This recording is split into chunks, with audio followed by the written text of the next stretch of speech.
get into MySQL manipulation. So we, up to here, we have actually gotten to see how we can be able to,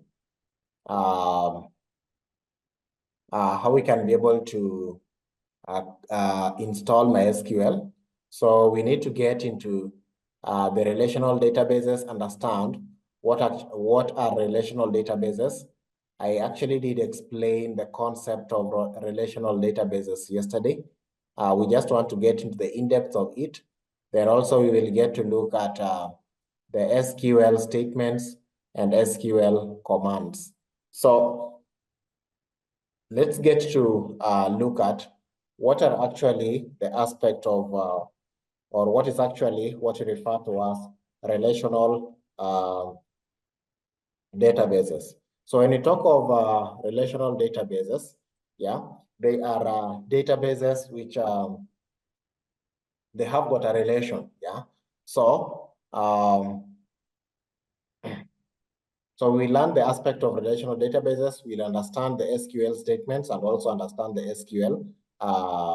SQL commands. So let's begin with the relational databases. So a relational database is a type of database that actually it organizes for us the data into tables and into table-like formats. That is actually, it has got rows and columns, yeah, where each table represents an entity, and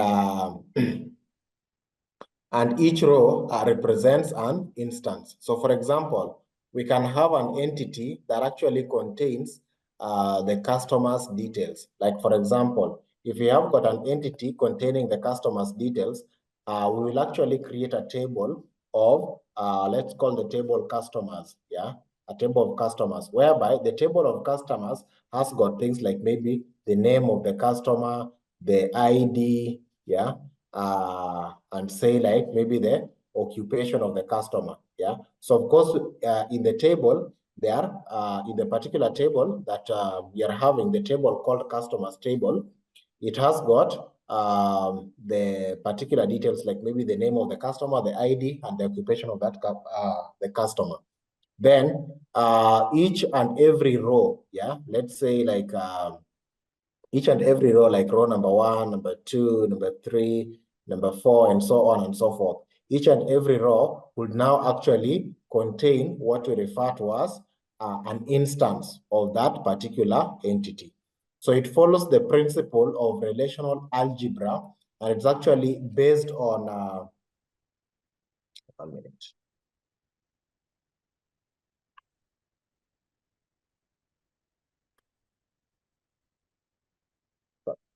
So it's actually, it follows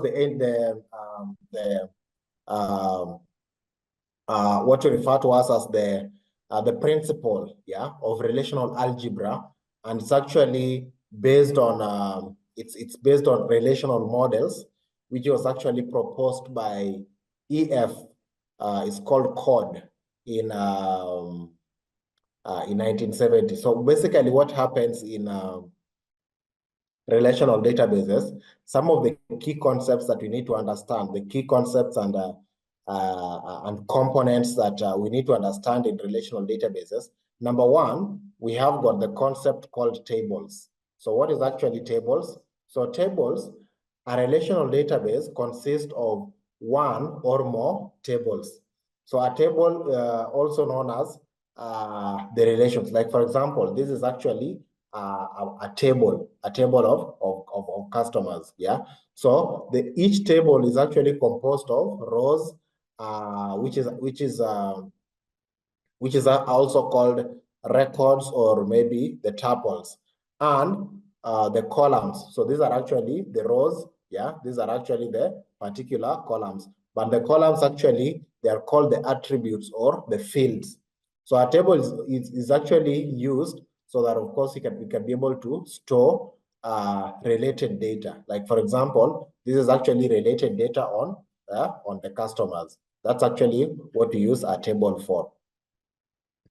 Number two, as we are actually explaining this concept, you'll actually get to also understand a few of the terms that is actually used. So this particular terms is good to get familiar with these terms earlier on, so that in the future, as we'll actually be mentioning these terms, you have already understood what these terms are.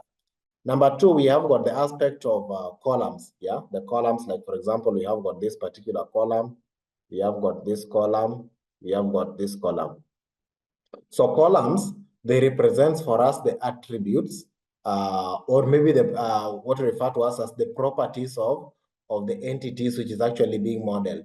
So each column has a data type that actually specifies the kind of data that it can actually store.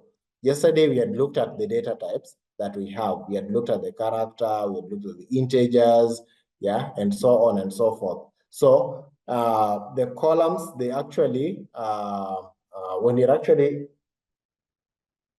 giving the schema for the columns, you also give the schema with that type of data that basically that column is supposed to hold. So the type of data, we've said that it actually specifies for us the kind of data that is actually supposed to store. Like maybe it can be an integer, it can be a string, it can be a date, etc. Then the next thing we also have got, so we've also explained columns. Number three, we have got the aspect of rows, yeah?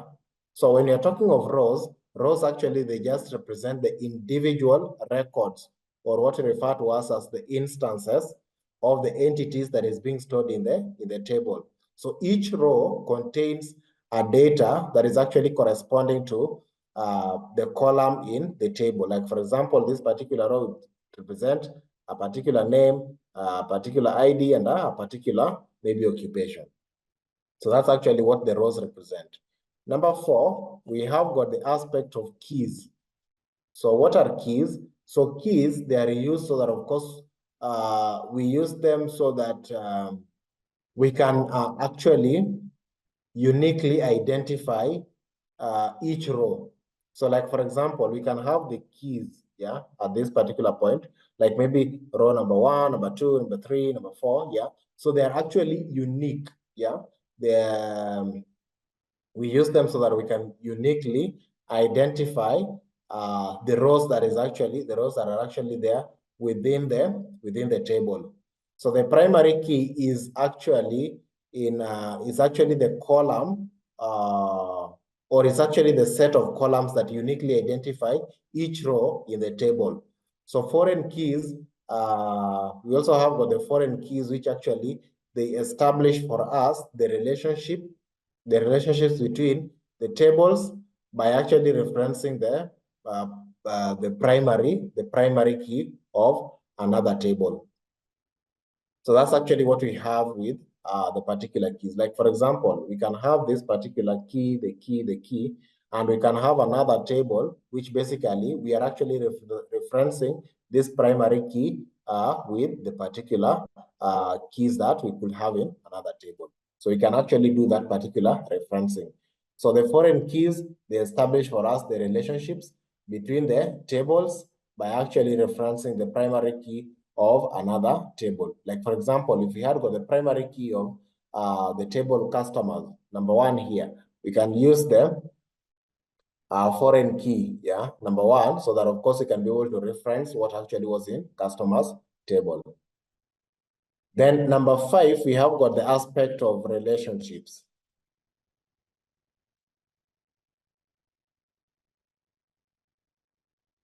So relationships, they actually define for us how the tables are connected. Yeah, so that's actually what the relationships actually define for us. They define for us how the tables are connected, or how they're actually related to each other. So the primary key is a way to be able to establish the relationship between tables.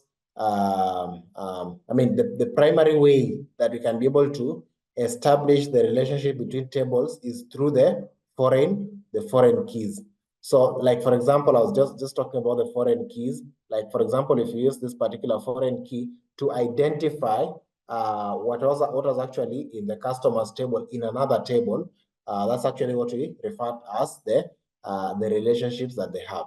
So the primary way you say that is actually through the foreign key. So some common types of relationships include one-to-one relationships. We have got one-to-many relationships. We have got also many-to-many relationships. So that's actually the kind of relationships that we have in a database. The other thing that we have, number 6, we have got the aspect that we call we have got normalization.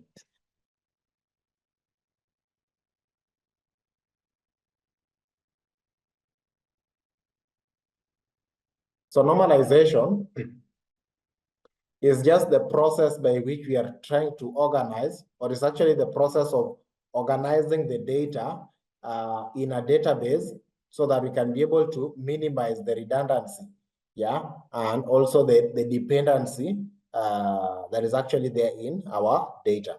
So it actually involves breaking down the large tables into smaller ones, and also defining the relationships, the relationships between those particular tables, so that of course we can avoid things like data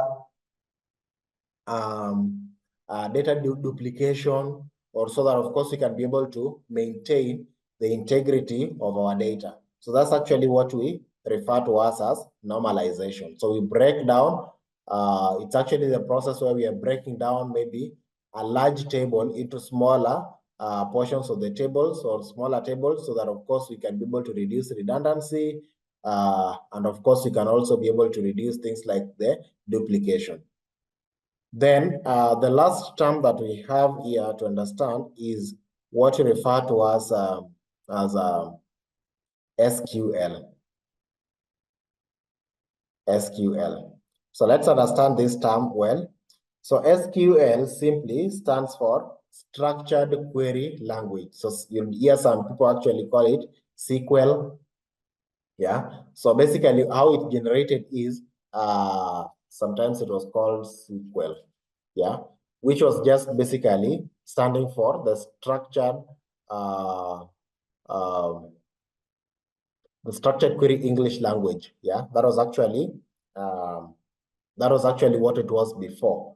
But because actually they went and realized that this was actually an existing company's name, so the name was actually changed to SQL, but some people actually still call it the SQL. So so you can actually call it SQL, you can call it SQL, but all in all, it simply stands for the Structured Query Language. So SQL is just the standard language that is used so that, of course, we can be able to interact with the relational databases. So it actually provides for us the set of commands for querying, updating, inserting, and of course also deleting data from the databases. So SQL also actually includes commands for creating and modifying the databases, the database structures, like for example, the tables, the indices, yeah, and so on and so forth. Yeah. So that's actually the terms, or the components and the concepts that we have of relational databases. So it's quite important to get to understand those particular components and concepts. So relational databases, they offer actually several advantages, yeah. So these particular advantages that basically they offer, they can be able to provide for us the a structured and an organized way, so that of course we can be able to store and manage our data. That is one advantage that the relational databases have. Number two, they can also be able to, relational databases, they actually support powerful querying capabilities through the SQL, the structured query language. So that is in terms of enabling the efficient data retrieval and also manipulation. Then they also use data integrity. They ensure that there's actually data integrity and consistency through the reinforcement, or through the enforcement of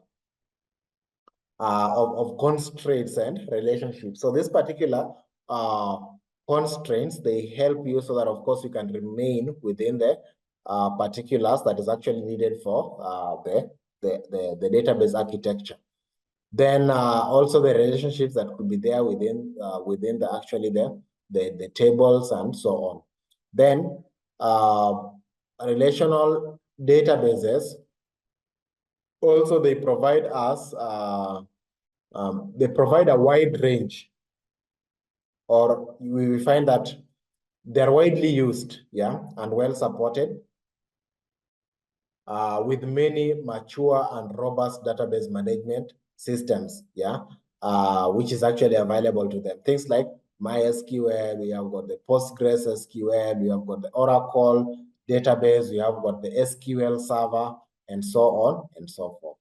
So, however, there are also disadvantages that it has, yeah, or what we refer to as limitations.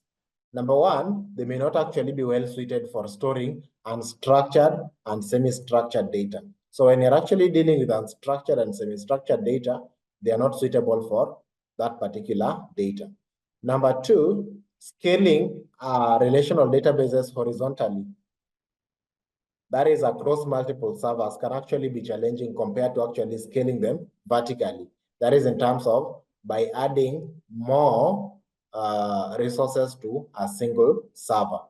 Then it's also very complex in terms of queries where, which is actually involving multiple tables, can sometimes actually result to performance issues, yeah.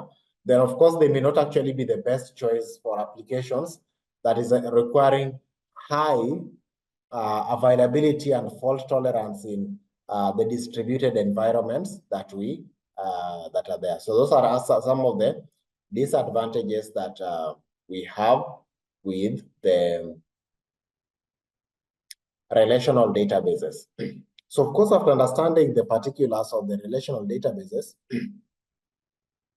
we need to get into the bit where we will also, so we've been able to look at what is actually entailed in the relational databases. We've actually explained the concept of tables. So we've explained what a row is, what a column is, yeah, in a schema. So for example, this is actually a particular row, a particular table where we have got the primary key, roll number, the name, the address, phone number, age, yeah, and so on. So these are actually the particular columns or the attributes that we have, and these are the rows that we have in our data, the entries that are there. Then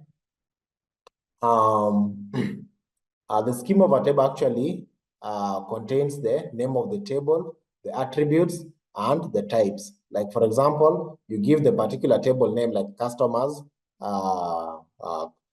table customers, then of course you give the particulars that is actually entailed.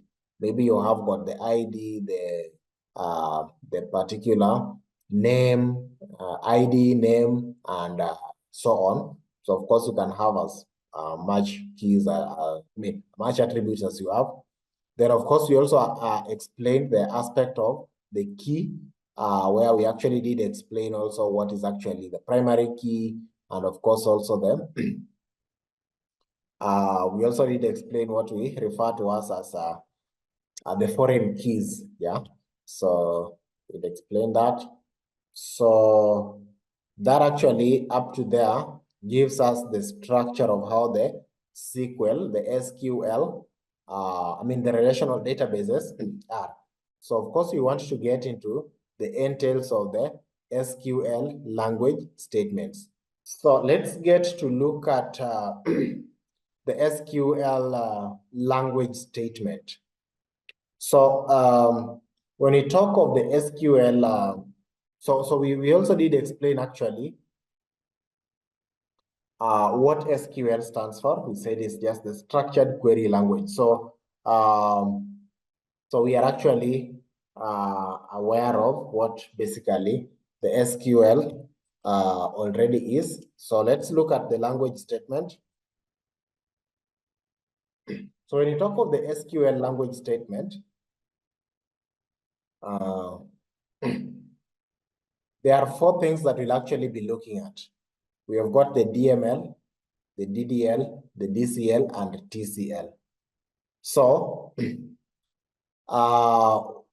I think we did just look at a few of these things when we were beginning. Them, when we were actually introducing the concept of SQL. So the SQL language statements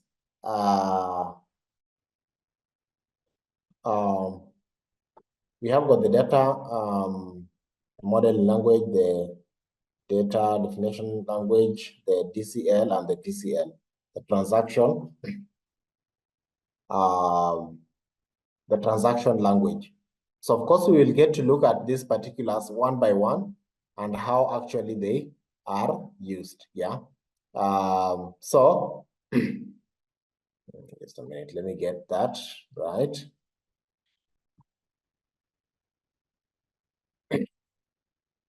Okay, so let's look at these particulars one by one.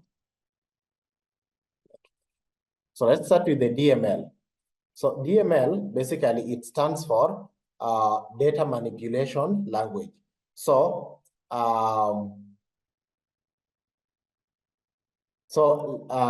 the first thing, so in SQL, there are actually several types of statements that are actually there, yeah? And they actually serve different purposes. So they include the particular statements that are there. We have got the DML. The DML stands for the data manipulation language. We have got the DDL. DDL stands for the data definition language. Then we have got the DCL, which just stands for the data control language. And we have got the TCL, which stands for the transaction control language. Yeah. So let's get to explain each of them so that of course you can understand them. So let's start with the DML. So the DML, which stands for data manipulation language. Data manipulation language. So DML, actually, the DML statements, they are used so that of course we can be able to manipulate the data which is stored in the database. So these particular statements primarily they include select, we have got insert, we have got update, and we have got delete. Yeah. So those are the primary statements that are actually there in the DML, the data manipulation language. Sometimes you can also have also the statement called merge. Yeah. Sometimes there's also the merge statement. So the insert statement, basically, we use it so that we can be able to retrieve. Yeah. So it retrieves for us. I mean, not insert. This is actually select. So the select statement, we use it so that we can be able to retrieve. Yeah. We can be able to retrieve data from one or more tables. So we can be able to maybe select data from a particular table or select everything from this particular table and so on. Yeah. The insert statement, we use it so that we can be able to add. So it adds for us new records into our table. Yeah. So of course, if you have got particular records, you can be able to insert a particular insert by insert, which simply means we are adding another record into our table. Then we have got update. Update, simply we are actually modifying whatever is actually existing. So we can be able to say, select this particular age, but of course now update it to this particular number, if maybe age is a number. So we can actually be able to update it to another, we can be able to update it we can modify, not just update. I'm using a word to describe a word. We can modify the existing record in the table. Then we have got delete. Yeah, delete basically is used to just delete. Yeah, so it deletes the records from the table. Yeah, by actually removing.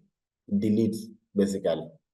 So I said also sometimes we can also have got the merge. We have also the merge, yeah, which can also be here. So the merge, we use it so that it performs upsert operation. So that simply means that it updates the existing records and inserts new records if they do not actually exist. Yeah, so that's actually what it does. Then we have got the DDL. DDL, we said it stands for the data definition. Yes, data definition language.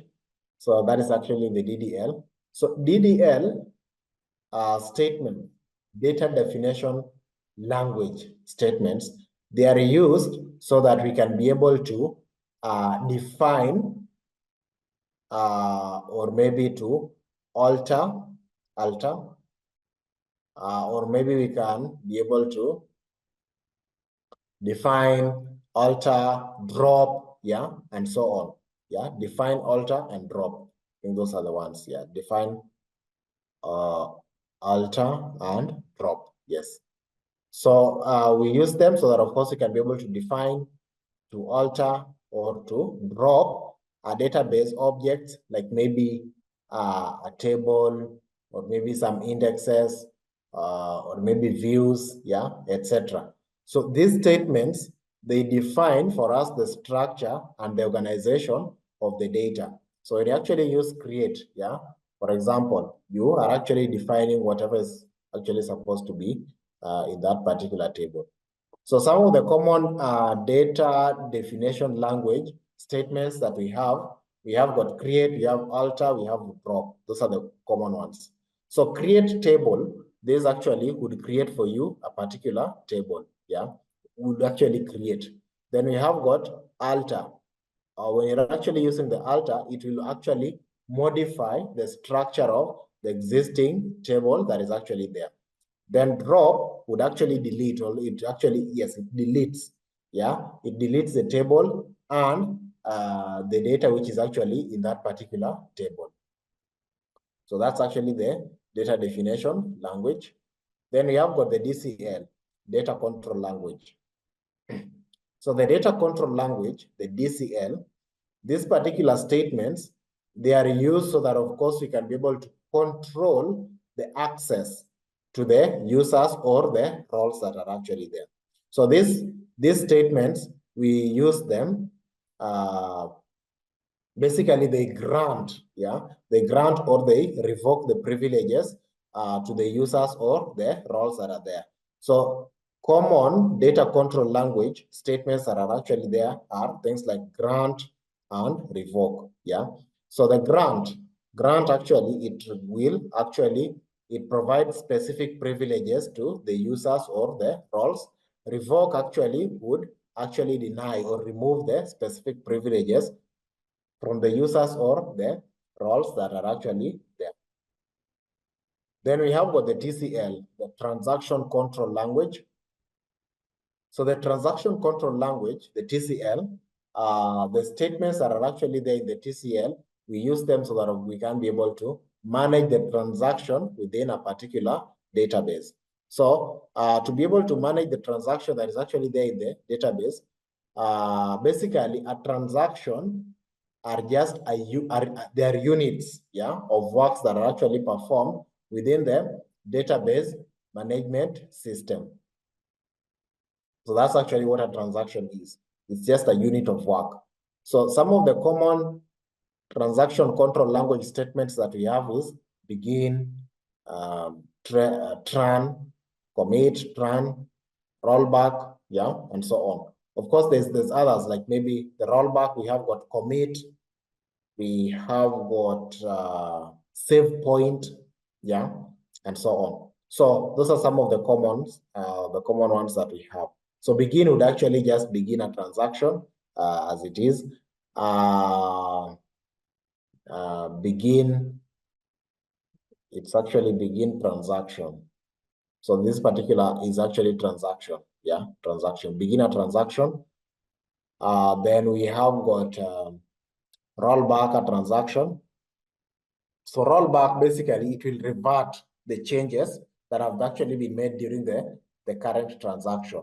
Like for example, if you are sending money and there's a rollback, meaning that that money does not go through, the money still would remain into your account. Yeah, if the transaction hasn't been successful, meaning that that unit of work hasn't been successful, the money will come back into your account. That's actually what happens in the rollback. Commit, save point, basically it sets a point within the current transaction to which actually you can later on roll back. Yeah. Then of course in the commit you actually commit that particular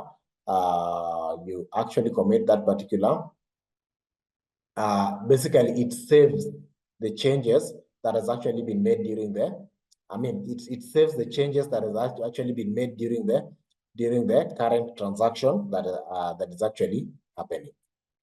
So that's actually what happens in the transaction. So those are actually the particular SQL language statements that we have. Data definition language, so that of course we can be able to define a particular. So yeah, so basically let me begin by actually giving the interface of what is actually entailed here. So in this particular interface, this is actually where you write your codes, yeah, the particular SQL codes that basically you'll be performing. This one here, this particular and actually gives you. So basically, let me just begin by this. So when you actually log in, or when you actually open your Workbench, there are several servers that are actually here. So the initial one actually would be this, I think. Maybe you'll get maybe the root or maybe I think local instance or so. So you can be able to create several connections that you actually want to use. Yeah. So like for example, I'm just using this particular connection. So it opens for me the connection in that manner. I can be able to give the managements, the particular schemas that are there, look at those, the object information, and of course the session information. I can also be able to find them in that particular manner. So the schemas have got example database, and of course, there's also system. These are actually the databases that I have. So when I actually run the command to show databases, like for example, show databases, show databases, each and every statement at the end of it, you have actually terminated with a semicolon. Then of course you'll come here so that of course you can be able to run. So when you click on this, it will show you if your code actually ran successfully by actually giving you the green tick here. If it doesn't run successfully, there will be an X, a red X given in this particular manner. So of course it gives me also the databases that are actually the example database, information schema, MySQL, and so on and so forth. So those are actually the databases. When I actually tell it to show the databases, gives it in this particular manner. So that is actually what is actually entailed in this particular SQL. So of course you can be able to see the particular databases, the schemas that you're having and so on in that manner up here, and so on and so forth. So of course, as you get to interact with it, you'll also get to look at the different features that is actually entailed in your MySQL. So of course, let's get started. Let me just to hide this particular results. Yeah, so in that manner. So the next bit of what happens, I want to actually show from this particular database, I want to actually create a table. So I'll just say create a table, and I want to name that particular table employees. Create table employees. Then in this particular table, I'll go ahead and say that in the table I want ID. So I'm actually defining the columns. This is actually so how do we actually give how do you call them? Comments, yes. How do you actually give comments? You give comments in this manner, data definition. So of course you give them these two hyphens at the beginning. data definition language. So that's actually how you give a particular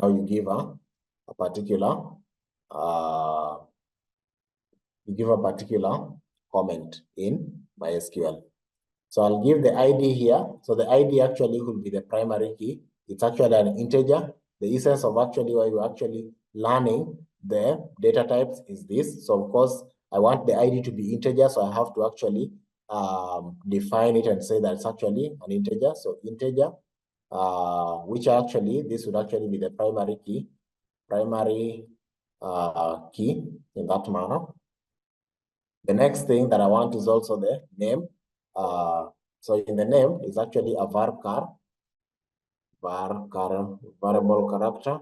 Then of course I want the name not to be more than 50. So I'll give 50 in that manner. And remember what we had said yesterday, we'll actually give a particular. Then of course I'll give the age, which will actually also be an integer in that manner. Then I'll go ahead and so I like it when it's actually in that manner. So I'll go ahead and finish up on this in that manner. So after that, I can now go ahead and execute this particular query. Okay, so let me just see. No database is selected. So I need to select a database so that of course I can be able to run this. So I'll select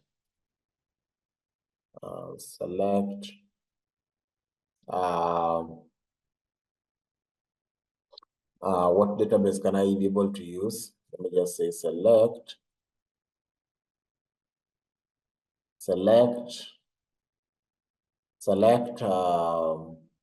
example database. So let me run that.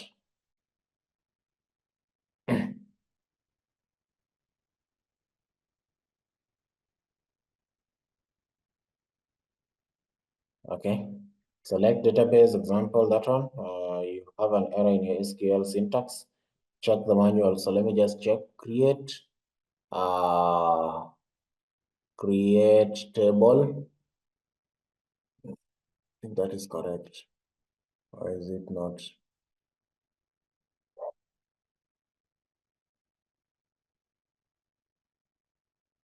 Okay, that actually should end in that particular manner. So I guess that must be correct now. Okay, let's also look at that. Example database unknown column. Example database in field list. Okay.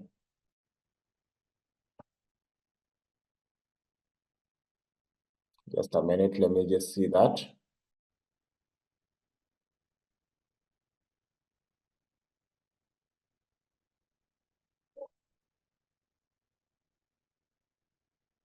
Okay, I think let's create a database to use for this purpose. Just 1 minute. Okay, I think let's do this first, so that of course we can have a proper flow. Let's see how to get started with SQL. So how can we be able to create and manage databases? Yeah, the first thing. So creating and managing databases. So let's get to look at how we can be able to create and manage databases. So the first thing, how can we be able to create a database? So to be able to create a database,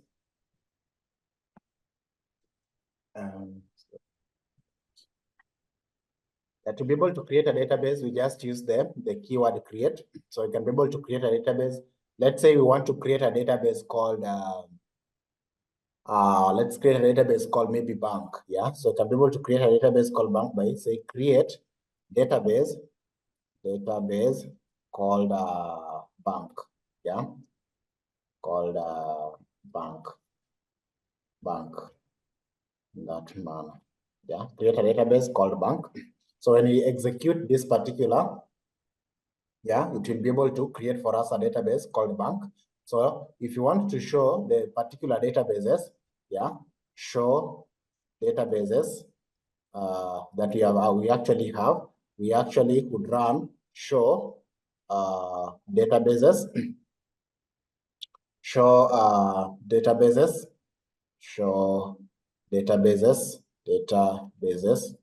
yeah, in that manner. So of course, when we run this particular show is that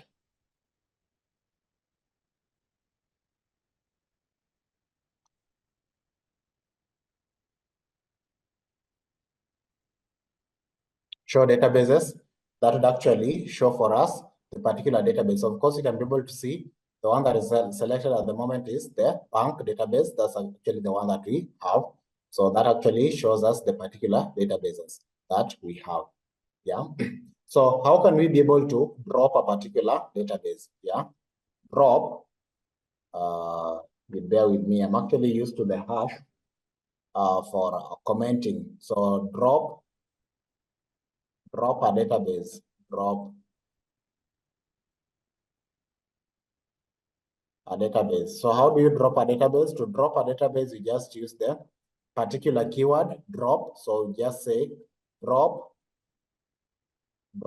and then of course you give the database, drop database called bank, yeah, in that manner. So when you actually execute this, when you actually execute that, that will actually go ahead and drop the database. So of course, when you run again, show databases, you can be able to see now there's no database called bank, yeah, because actually we've dropped that particular database.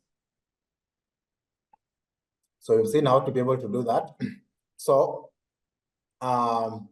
we can also be able to use the if exists. So if exists can be used so that of course we can be able to prevent the errors if we, for example, attempt to actually delete a database that doesn't exist. So if exists we can also be able to use it with many other SQL statements, and of course also we can be able to combine it with some other operators. For example, if we want to actually create a database and check if perhaps that particular database exists. So like, for example, you saw that when we tried to create a database called bank again, it actually gives us an error saying that can't create database bank because that particular database already exists. Yeah.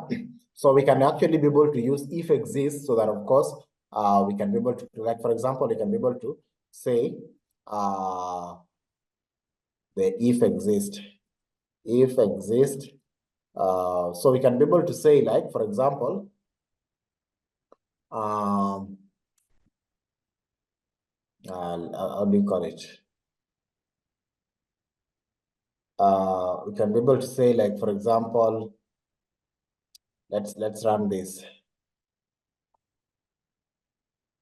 Let's run this. And let's say that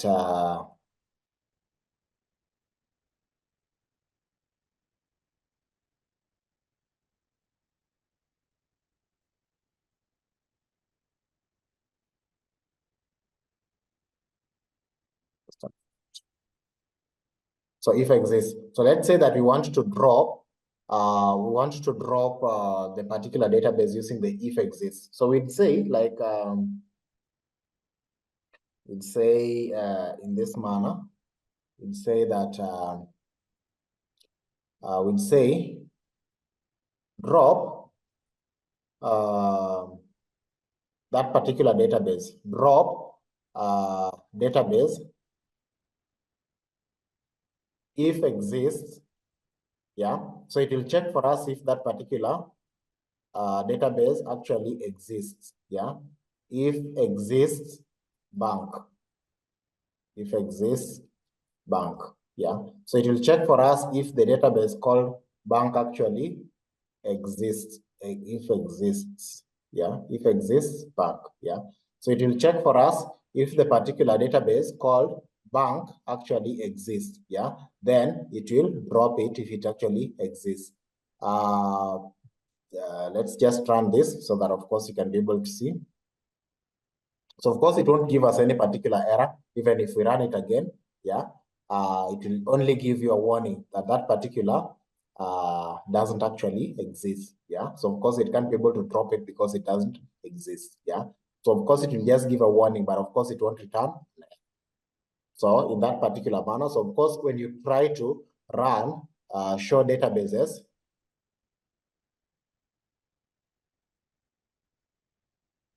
sorry, show databases here, when you run that, you can be able to see the particular database actually does not actually exist. So of course, you can also be able to create with the if exists, you can be able to say create database if not exists, bank. Yeah, so this will actually go ahead and check if the database actually exists. Yeah, if the database does not exist, it will go ahead and create that particular database. So let's run this. So it will go ahead and create it. So of course, if you rerun it again, it will just give you a warning error in that manner. So of course, it will go ahead and create for us the database. So that's how to be able to create a database and how to be able to drop a database. Let's also get to look at how can we be able to create a table and schemas, yeah? So creating tables and schemas. So how can we be able to create tables and schemas? So to be able to create tables and schemas, we can be able to create a new table in this particular manner. So right now we are actually using the database of the bank. So we can be able to create and say, create table, yeah. This particular table, we just want to call it users, yeah. And this particular table, it's supposed to have, let's say we want to have got the ID, whereby the ID, just give us the particular ID. So let's just say like this ID, we want to UUID, which will just be the primary key. Sorry. Primary key, yeah. The primary key in that manner. And then we will also have let's say we want to have ID, we want to have maybe the city, we want to have the name, the address, yeah, and so on and so forth. Maybe the credit card and maybe the driving license, and so on. So let's say ID will be given as that, which is the primary key. Let's say we want to have the city, which actually will be given as a string. Let's say also you want to have got the name, which will also be given as a string. And let's say we want to have ID, city name. Let's say we want to have maybe the address, which will be given with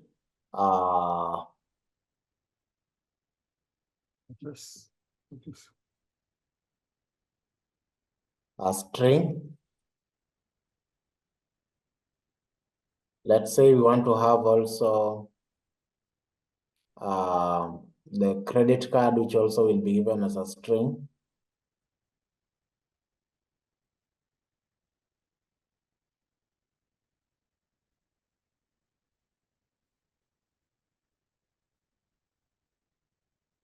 And finally, let's say maybe we want to have got the driving license, which also will be given as a string.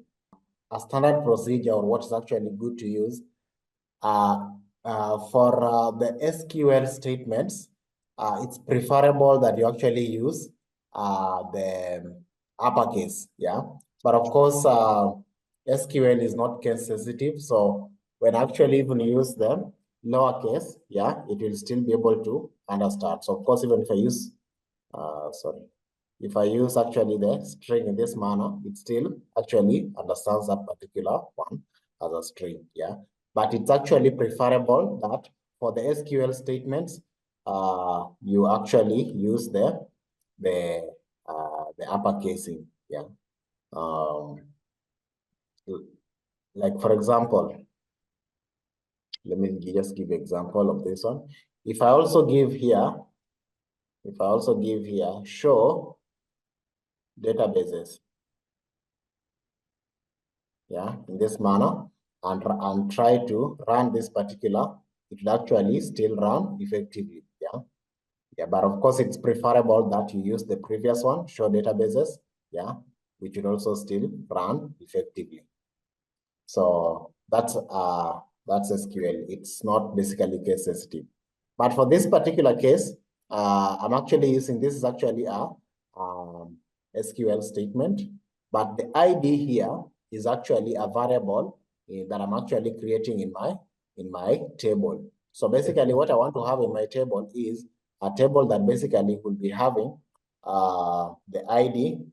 Yeah, so I'm actually trying to create a table in this manner. So the table will actually have the ID, which is the primary key, the city, yeah, the name, the address, yeah, the credit card, and the driving license. Yeah, so that's actually the particular table that I'm actually creating in this manner.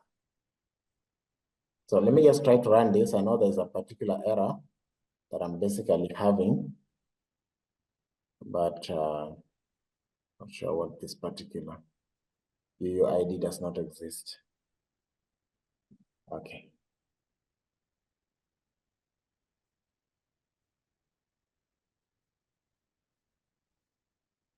UUID does not exist. Let me just use the integer.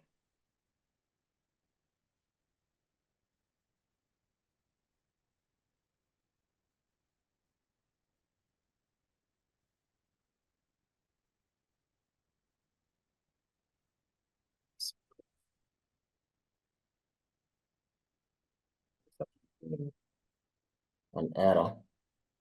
City string.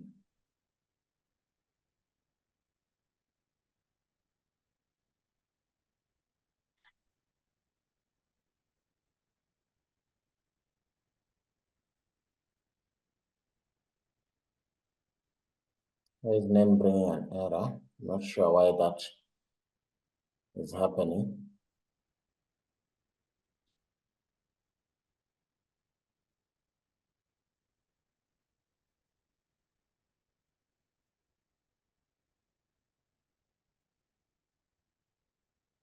Okay, altogether, I think I can't be able to leave that out.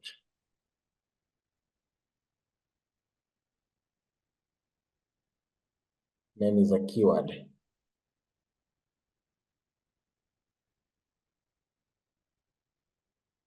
Okay, let me just give it in this manner.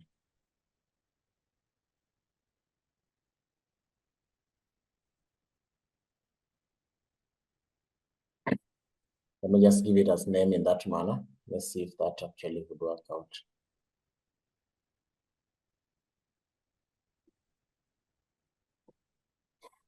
Just try to create that.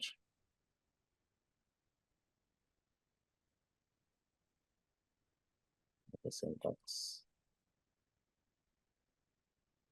Okay. I've actually not completed this. The character is actually the same as the string. I'm not sure why we didn't mention that. But of course, we can be able to use here character, character,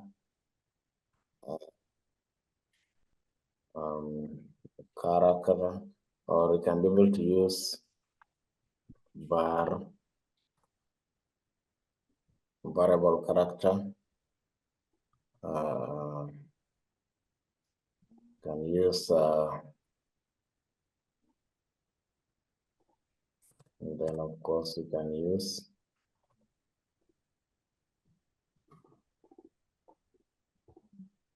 in that manner.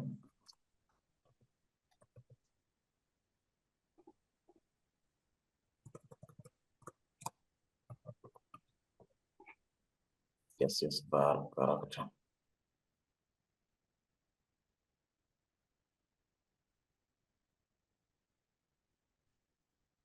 So for the city, let's have like 50. And then for the name, let's have a name can't be more than 255. For the address also, let's give 255. And then for the credit card should be like around not more than 20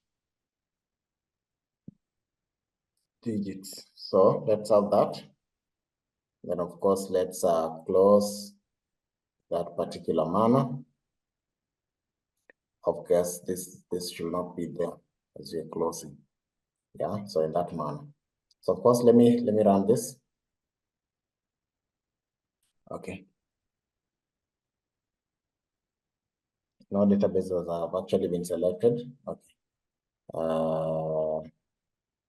So select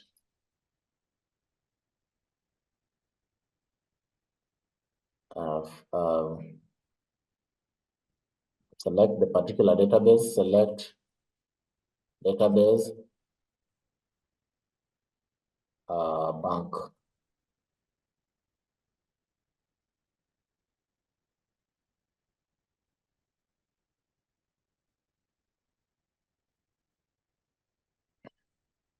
So select the database bank. Or of course, let's just look at this.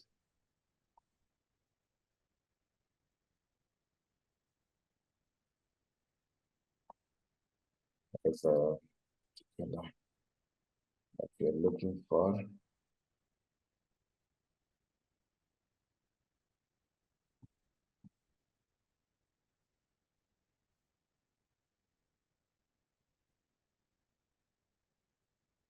Let me just try to run this, because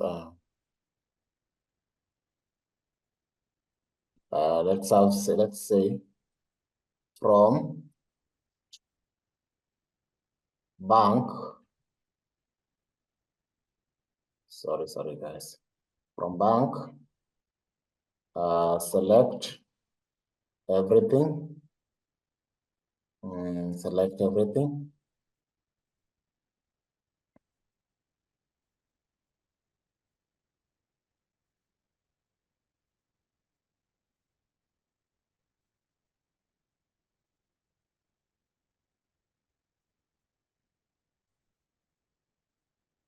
Okay, select everything from bank.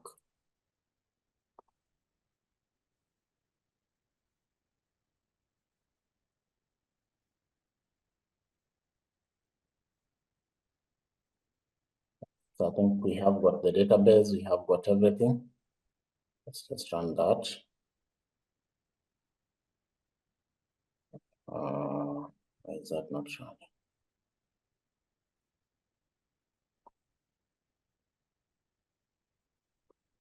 We actually dropped the database of banks. Just a minute, let me see.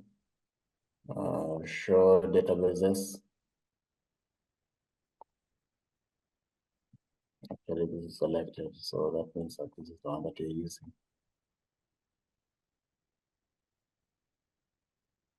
That's correct. But why is it not running?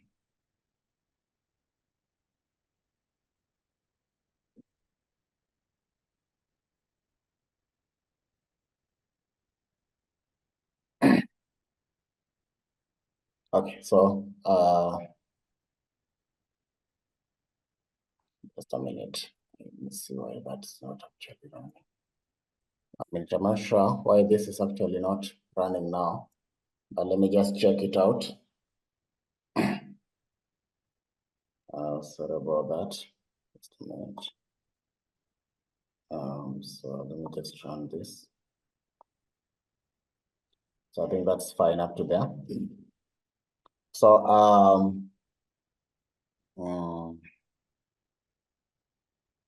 so actually yeah, so I think up to that point, we can now be able to use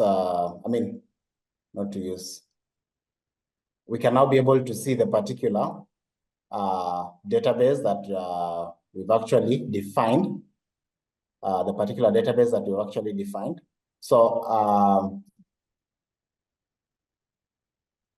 So up to there, actually, you can now be able to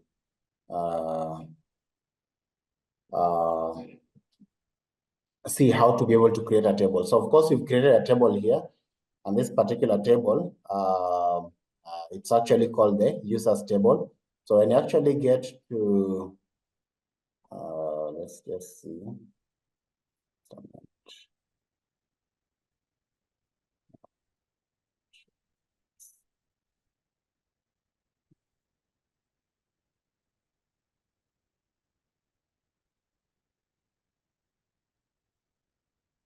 Sorry. So from this particular database, actually, we have got the particular table that basically has been created for us. Let's see. I just want to see that particular.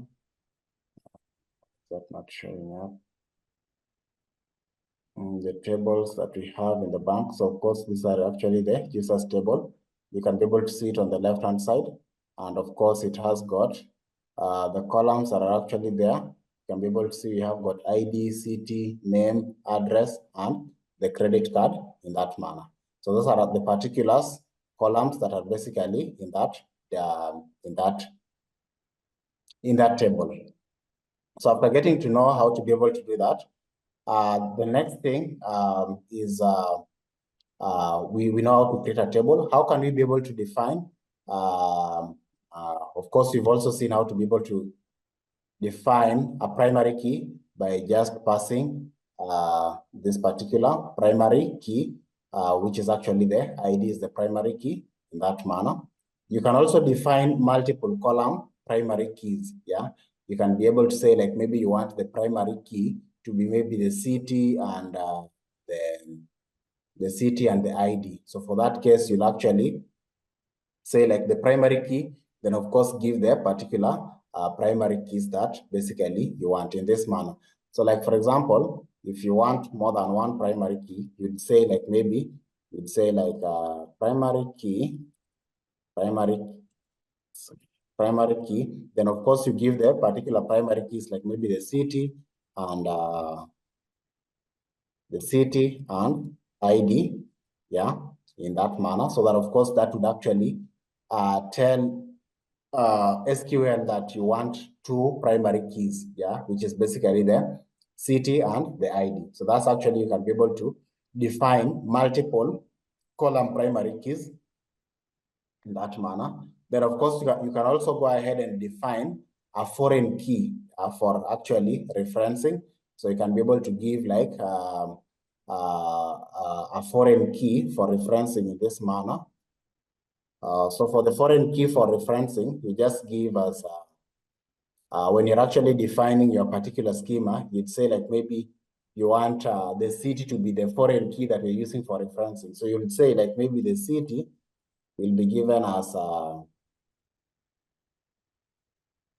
city. Then of course you say like maybe the variable character, maybe let's say 255. I know there's no city that can be other than that. Then you'll give references. Yeah, references. Say location.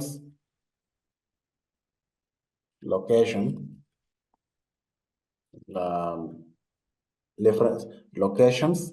Then of course you'll give city in that manner. Yeah. So actually that's how you actually will give the particular how do you call it? Reference key, yeah, that you actually want to use, so that of course when you create another table, you can be able to actually reference that particular you can use that particular key as a reference. Yeah. Then of course you can also get ahead and create maybe a table or maybe another column, yeah, another table, and so on and so forth. You can also go ahead and use the allow, disallow, yeah, and so on. You can be able to create a table with a computed column, yeah, maybe say like maybe we are computing a particular column by concatenation, yeah, and so on and so forth. So how can you be able to manage SQL tables? Yeah. So in terms of managing the SQL tables, you can actually be able to alter. You can apply a schema to actually change the table. Yeah. You can alter the table so that of course you can add a particular link, a particular column. Like for example, in the particular table that we have, let's just say managing tables, yeah. Let's say that we want to use the alter statement, yeah. Alter. So how can you be able to alter? Maybe the particular schema that you have. You say alter the table called bank, the table bank, and just add for us a column, add a column, yes, column, yeah. And this particular column, let's say like maybe we want to know if maybe someone was active or has been inactive in this particular bank. So just say, let's name this particular column active, yeah, which would actually be a Boolean character in that manner. So let's run this and see.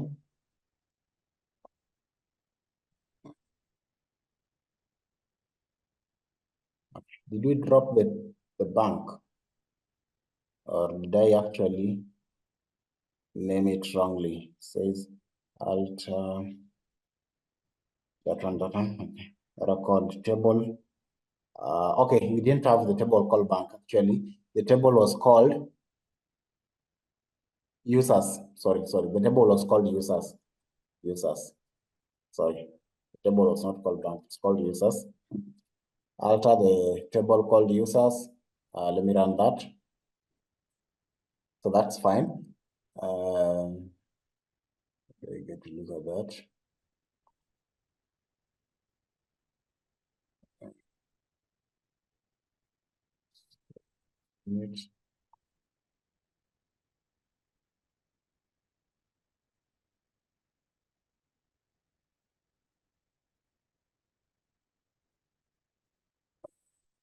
Sure if I'll be able to refresh this.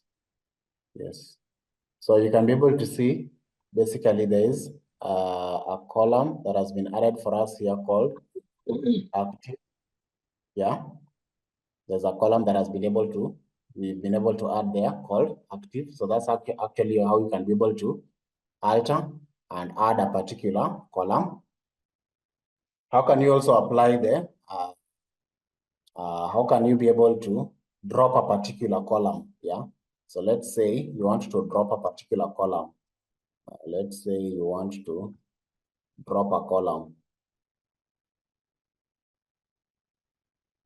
So to drop a column, basically, you can be able to use the alter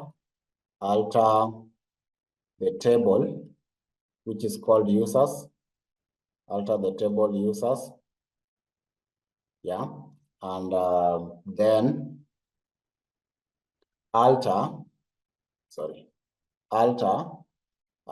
the what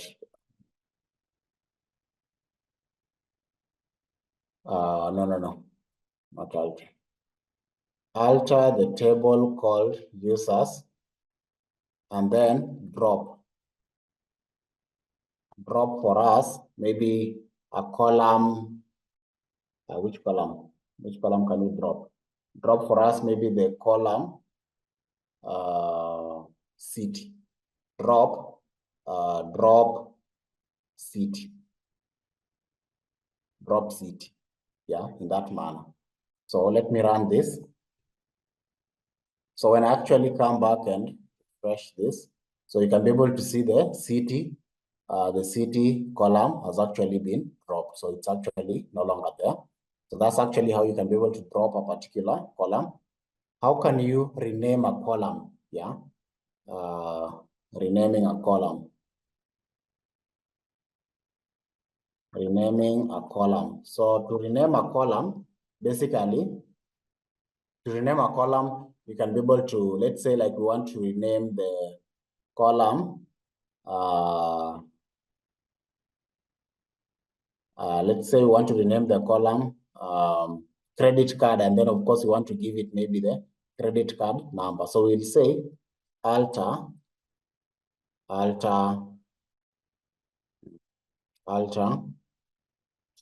the table is called users. Then we want to actually rename column. So rename column, and then of course rename the column. Which particular column? We wanted to rename the column. Which column did you want to rename?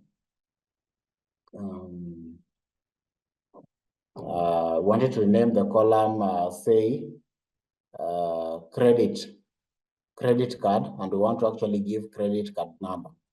Credit card, and we rename it to credit card number. So in that manner, so let me run this. So when we actually refresh this, we can be able to see the credit card has actually changed to credit card number. So you can be able to see. So basically, it will not understand because actually to treat all these numbers as, all those characters as different characters. And of course, you can see number is actually a keyword. Yeah, number is a keyword. Then of course now it doesn't understand card because actually that's a separate thing. So you have to give it as one particular word so that of course, if you try to run this, it will actually return for you. So in that manner, so that's how you can be able to rename a particular column. Then of course, how can you be able to drop a table? You just drop a table by saying drop the table, and of course you give that particular table table name. Yeah, like in this manner. So I think let's finish with the drop a table. Drop a table. So to drop a table, you just say drop table. Then of course you'll give the table that you're actually dropping. So we are actually dropping the table users. So when you actually run that, the table has been dropped and there's no table now. So I think that is it for today. Let's stop here. So let's have some guide that actually would help us in terms of the SQL manipulation. That's basically what we have been looking at previously. So we talked of the SQL statements, the SQL commands. Then we had talked of the different kinds of the four divisions that we basically have. That is the DDL, the DML, the DCL, basically the five, the DQL, and of course also the DCL, the TCL, yeah. So those are the basic ones that we have. So of course, I'll just be able to go through basically all of them without actually specifying the types where they actually belong. But of course, you'll just get the reference from this particular point. So let's begin with the first thing. Actually, when you open your SQL, you have to ensure that when you open the MySQL workbench, then of course you need to basically connect to a particular database that you'll actually be working with. Then of course, after connecting to that particular, not database, but of course, connection. Yeah. What I mean by the connection is this particular one. So of course, you can be able to add a new connection, or you can use the already existing connections that you have so that you can be able to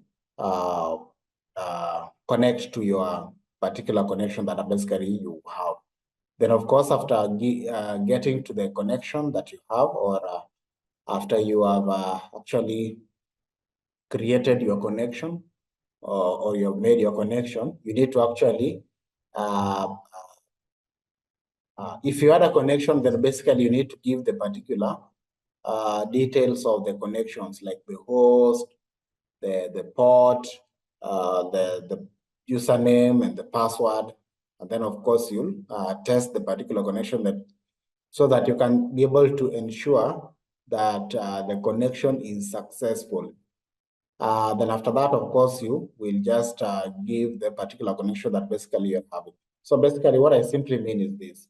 When you get here, you can be able to click on a new connection, give the particular connection name, the username as root, the password of that particular. Then of course you'll come and test the connection first. Yeah. So you ensure that before you run, before you actually click on the OK, you'll have to first of all test the connection so that you can ensure that the connection is running fine.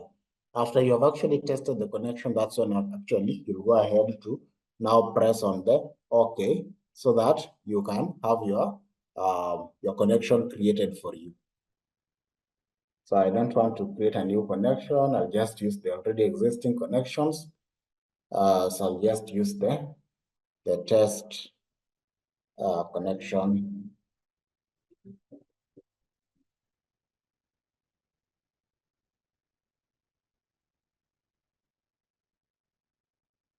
Let me just close that.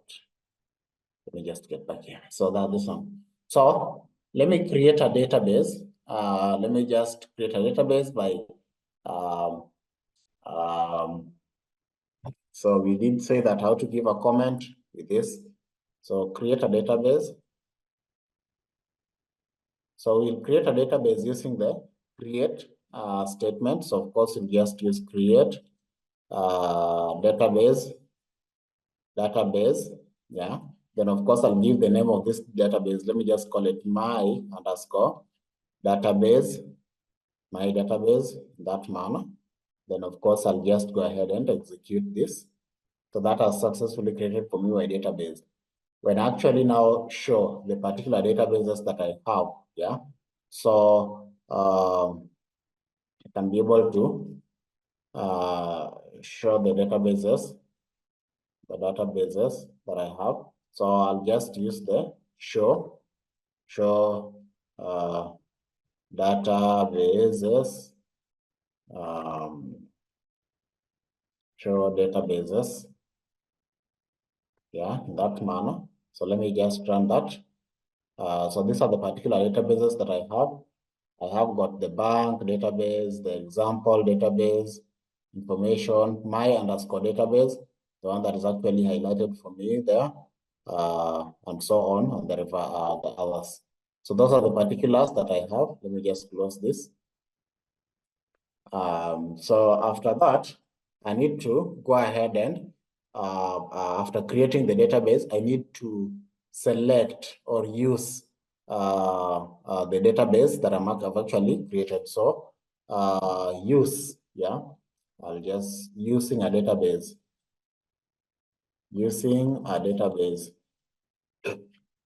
So using a database,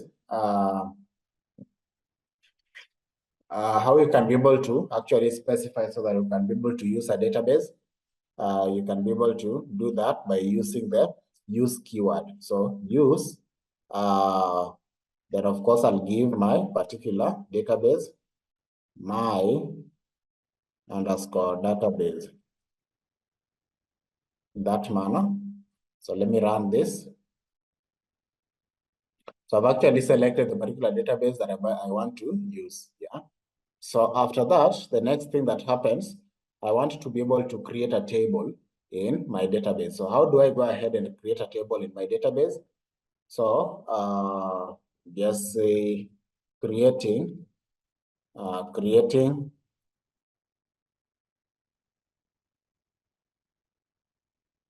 table in the database. So I'll the database. So I'll go ahead and create a table in my database. So to create a table, you use the create table keyword. Yeah. So I want to hope that up to there, all these actually, I think we had discussed them last time. It's just a recap of them. Maybe if there's anyone who has got, so let's proceed to the next bits of it.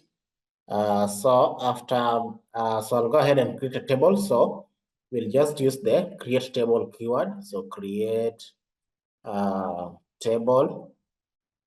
Then of course I need to give the particular table name. So let me say, for example, I want to create a table of students. Yeah, so I'll just say create a table called students. And this particular table of students, it's supposed to basically have the ID, yeah, ID of the students, whereby the ID is actually going to be an integer. This particular integer, I just want it to be the primary key. So I'll just give, it's supposed to have for me to do an auto incremental. So like from 1, 2, 3, 4, without me actually being able to write them. So it should auto increment. So I'll just say auto underscore increment in that manner.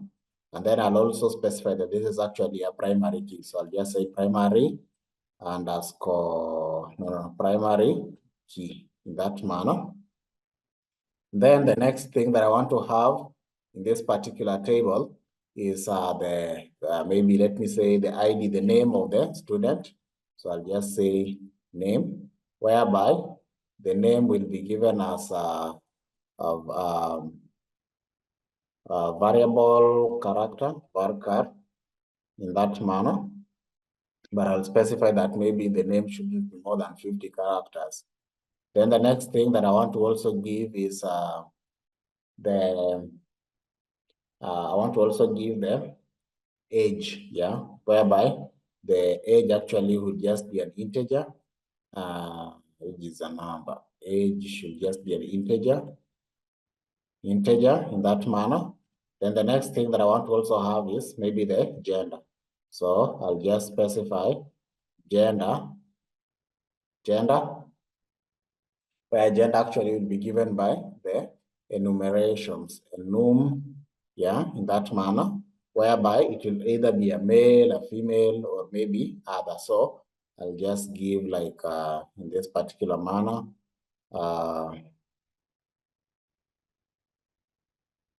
male, comma,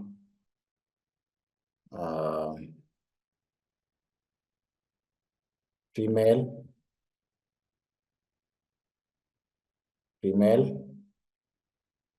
or maybe other, in that manner. Then the next thing I need to have here is, let me just leave with those ones alone. So let me just close that in that manner. So I'll just go ahead and run this particular one. So I'll run it with this one. So my table has been created for me. So after creating the table, I need to go ahead and insert data into a table. So in terms of inserting data into a table, this is actually how you can be able to populate the particular table that you're having. So right now we have just created the schema. Basically, this is actually just called the schema. Yeah, what we have actually given here, it's what actually we refer to as the schema of the particular database that the particular table that we are going to create.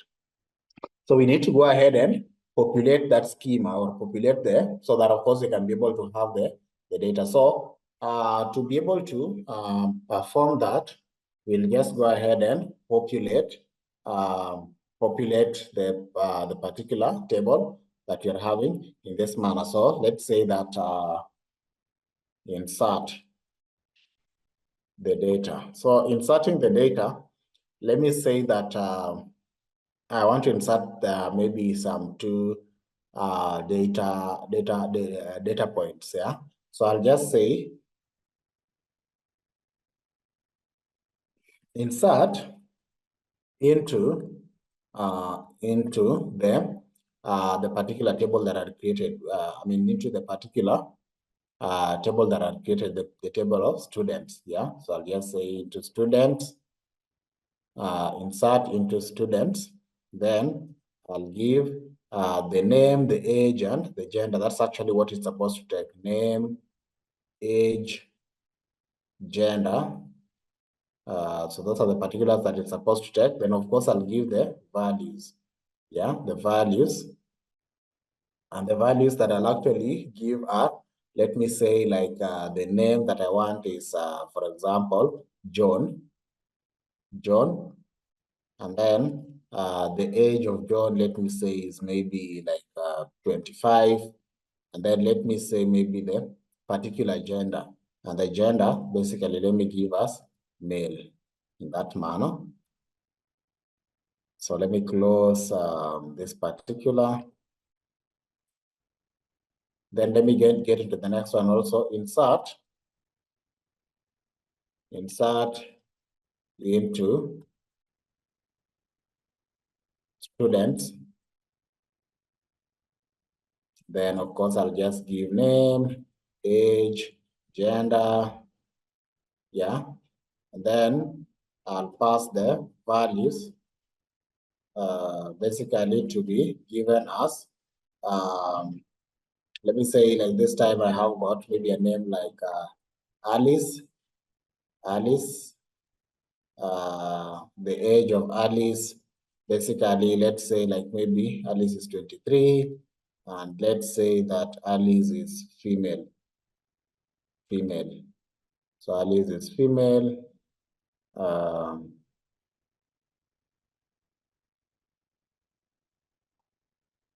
Alice is female. Yeah, in that manner. So I'll just go ahead and execute this particular one, where I'll just execute it that way. I'll also come and execute this, yeah, in that manner. So now I've actually been able to give to be able to insert the data into my particular table. I can now go ahead and maybe how can I now be able to select the data from the table that I'm basically having. Yeah, so I'll use the select keyword. So you can be able to see, we'll be able to create. I think last time we had, we'll just see how to also be able to drop. We've been able to see how to insert. We have also seen how to, so let's look at how to select, yeah. So in terms of the selection, how to be able to select data. So in terms of how to be able to select the data from a table, or how to be able to use the select keyword. So basically, selecting a data. So we'll use the select keyword so that of course we can be able to select, yeah, from a data. So let's say like we want to select everything. Select everything. Everything is actually given with the asterisk. Select everything. Then of course we have to give where are we selecting from the table called students. From the table called students. Select everything from students, yeah, in that manner. So let's execute that. Just execute that in that manner. So you can be able to see everything has actually been selected. John, 25, male, Alice, 23, female, in that manner. So I've actually been able to select everything. The next thing is how can we be able to also, so we've been able to see how to select. How can we be able to update the data, yeah? So we'll see how to be able to update data. So we've seen how to insert. So how can we be able to update a data, yeah? So to be able to update a data, yeah? So let's say like, for example, in this particular one that we are having, Then let's say updating data. So to be able to update a data, let's say like, for example, we want to be able to update the, let's say that we want to update the age of John to maybe be 26 and not 25, yeah? So how can we be able to do that? So I'll just say that update the students table, sorry, update students, yeah, update students, and set for me, set for me the age to be 26, where,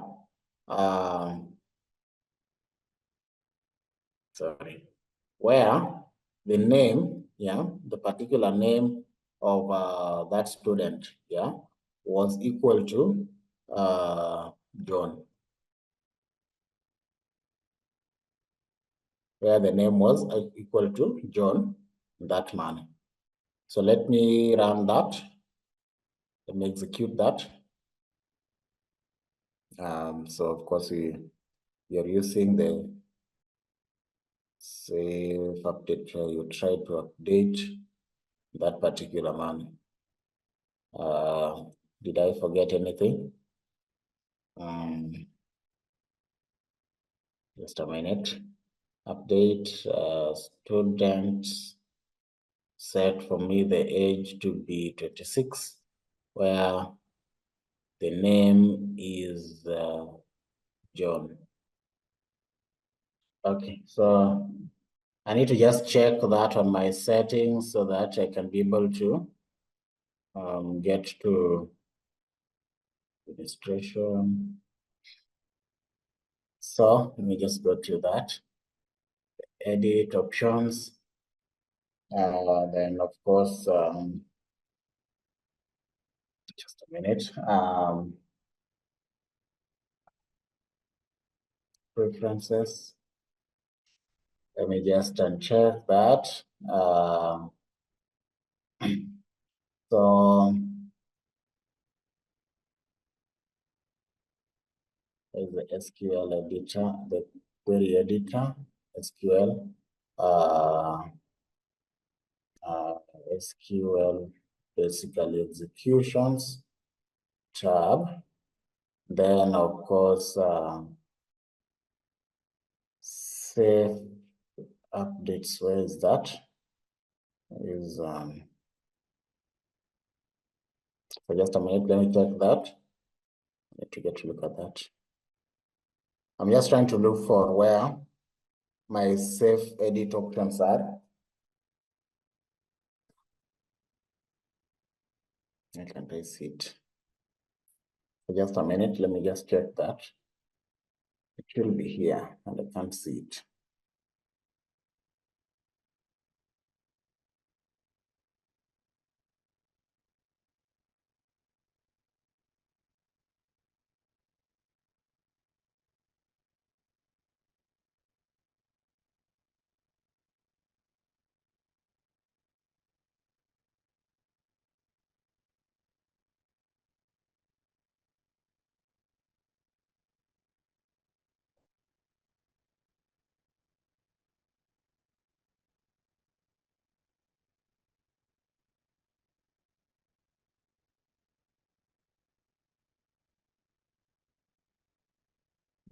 Should be here, SQL executions.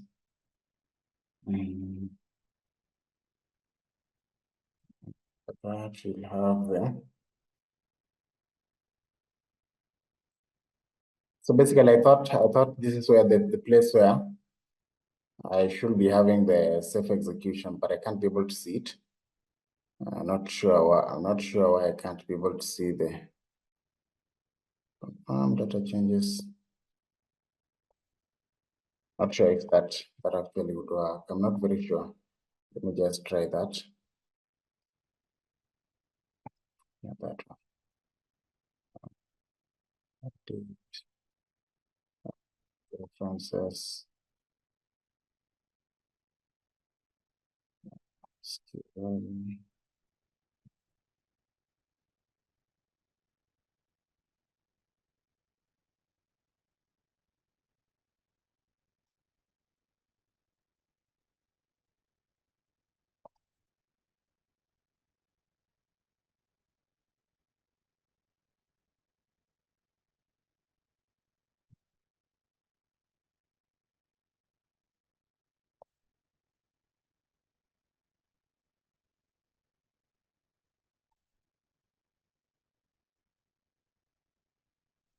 So why is that still not working?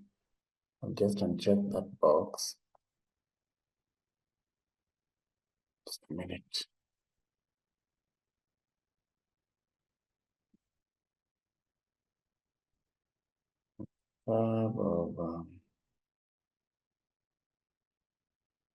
Safe update rejects updates or deletes with no restriction.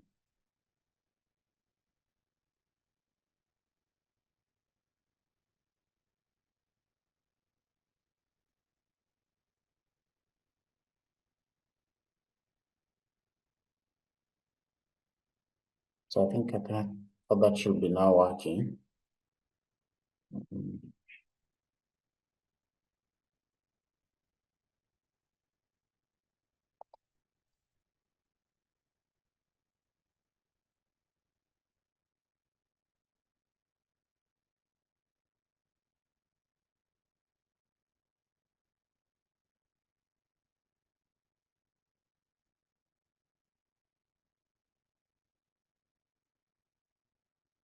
Okay, so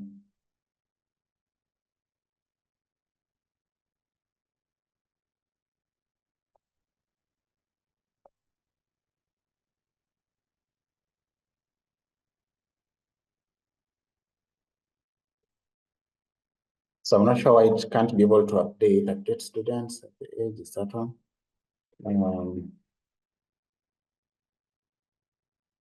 So let me try it another way.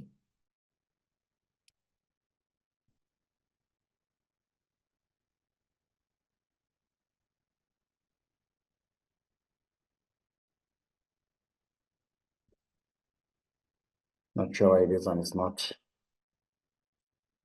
working out.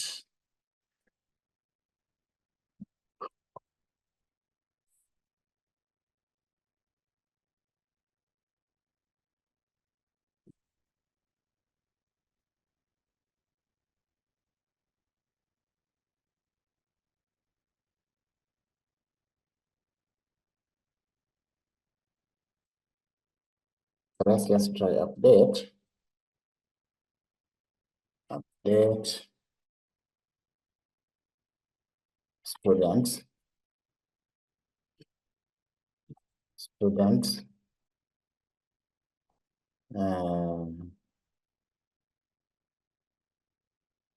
update students, set age to be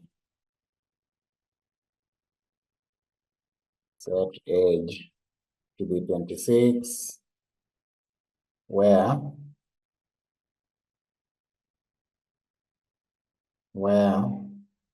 name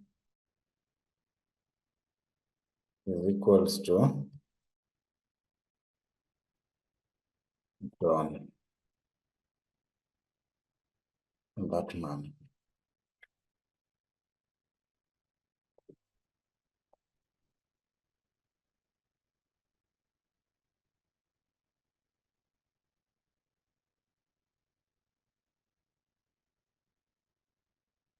Let's give this as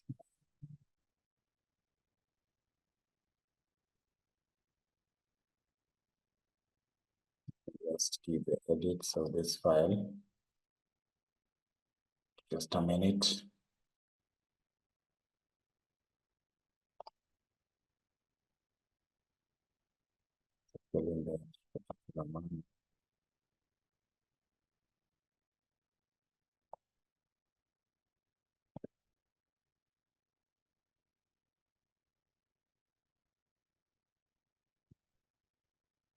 I'm not sure why this thing is not running.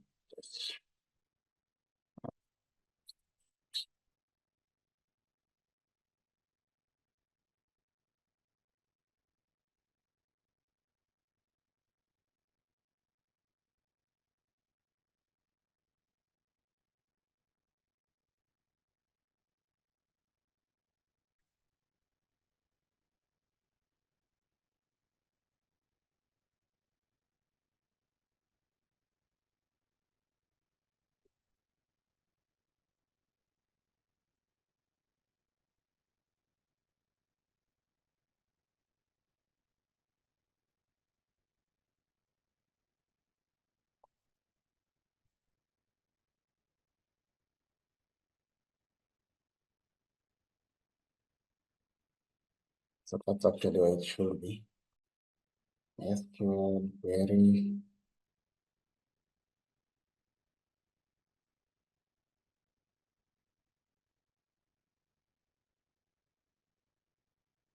Just try to edit that.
I think it's fine now.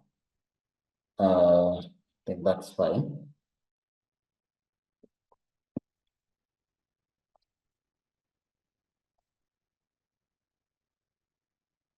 Yeah, I think that's fine now. So the next bit of it after that is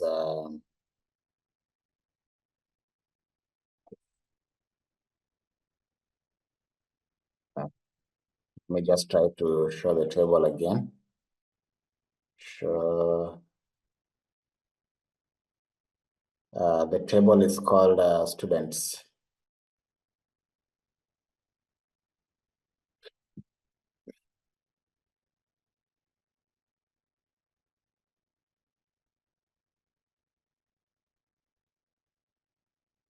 Just a minute. That's really sure.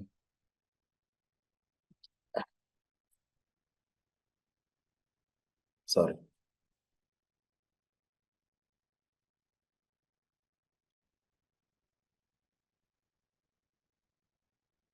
Just a minute, guys. So let me show the database. Show database. Show databases. Databases. I just want to get to look at the students database. It's actually my database. Now let me just look at it from my database. The particular, what did I call it?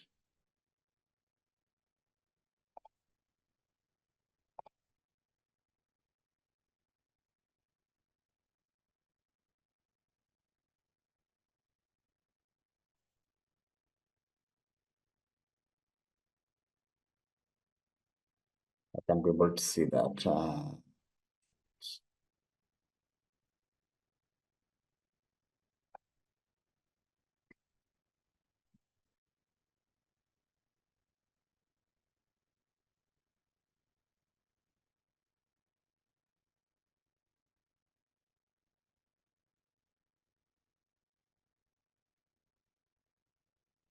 I just want to display whatever is actually contained. So to be able to do this, let me just so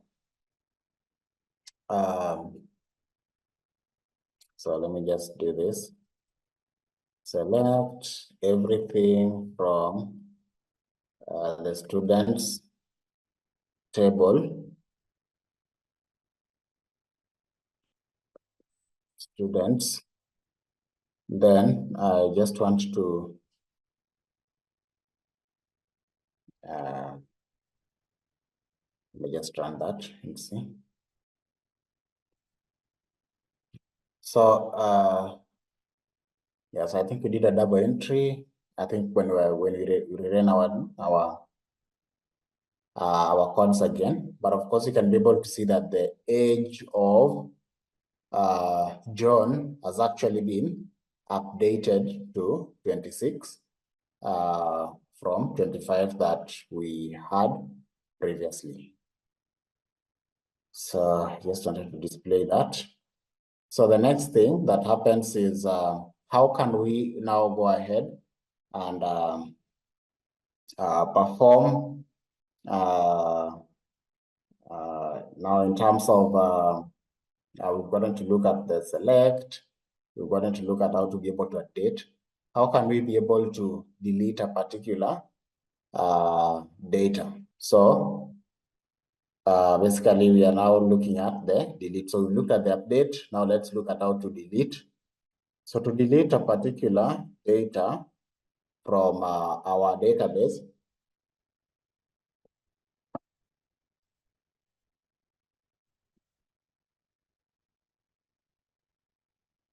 so to delete deleting a data from not basically from the database, but from our particular table, yeah, from a table.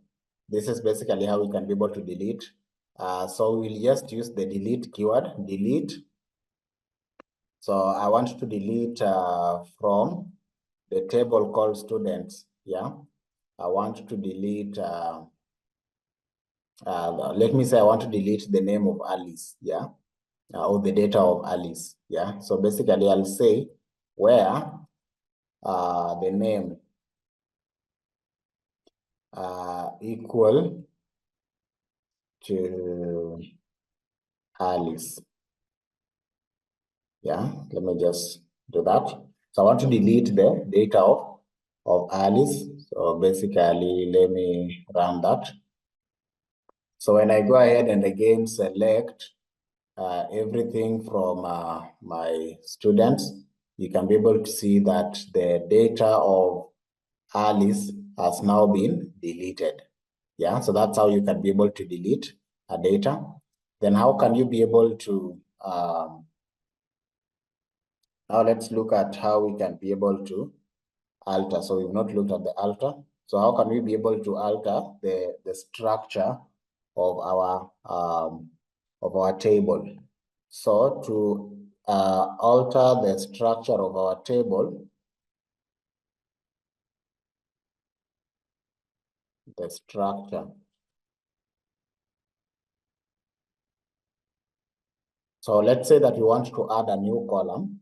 So we'll just use the alter keyword, alter the table of students, alter the table of students, yeah, and add for us, add a column, yeah, add column. So let's say that we want to add a column of email, yeah. Let me say that I want to add a column of email. So email, and let me just say that the email will be given as a variable character, varchar in that manner, varchar in that manner, and then let me say that the email shouldn't be more than 100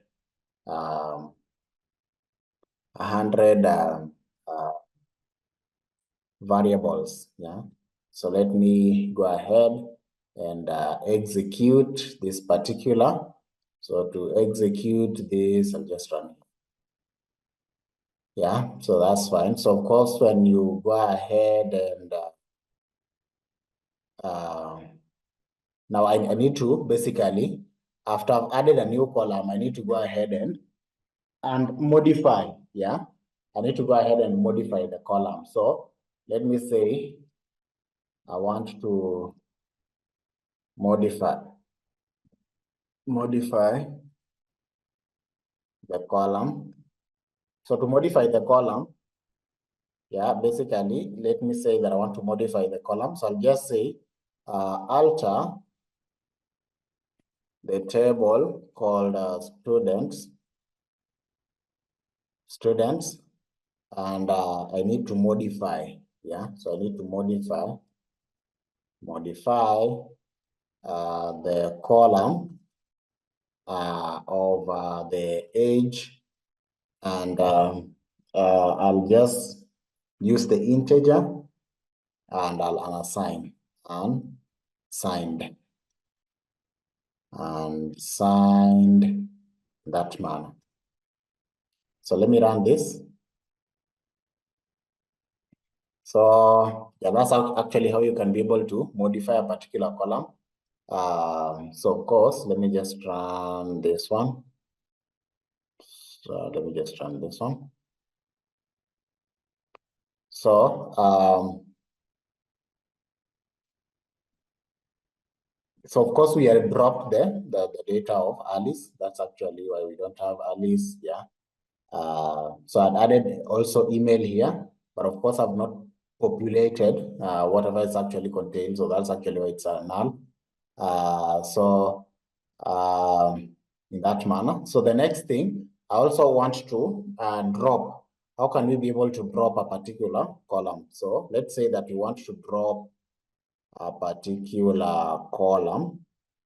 So drop a column. Yeah. So to drop a column, basically, I'll still use the alter statement. So I'll just say alter table, and then of course the particular table I need to alter is the students table, and then I need to modify. No, not modify. I need to alter the students. I need to actually drop the column. Drop column. And then of course I want to drop this particular column of the email. Drop column email. Yeah. So let me run that so that will actually drop for me the column of email. Yeah. So when I actually go ahead and even show the table, you can be able to see now we don't have the column for the emails. Yeah, because it has actually been dropped. Yeah, so that is it in terms of the different altering the table structure.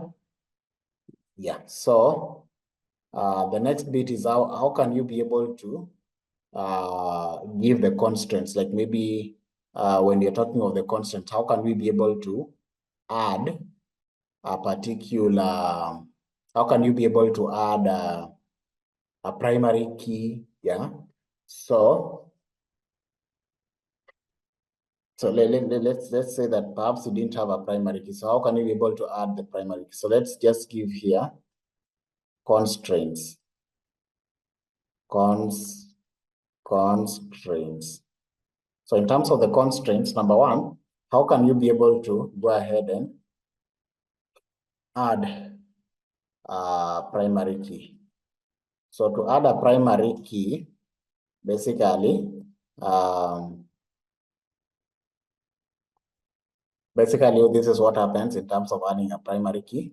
I'll just use the alter the table of students.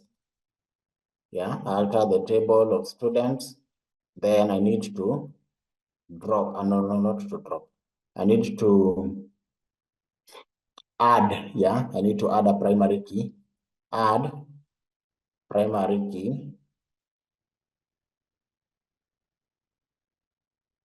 add primary key. Yeah, add primary key. And then the particular primary key that I want to add is maybe the ID to be the primary key. Yeah, in my data. Yeah, so that's actually how you can be able to add a primary key. So of course, you know that we had already defined the ID to be actually our primary key. Yeah, can go ahead. So basically, you know, we had actually initialized a primary key that we had. So that's actually why we can't be able to add here another primary key. Yeah. So but that's actually how you can be able to add a primary key. So the next thing, let's also look at how can you be able to add a foreign key. Yeah. Add a foreign key. So to be able to add a foreign key, basically, I can be able to add a foreign key by saying alter the table called students,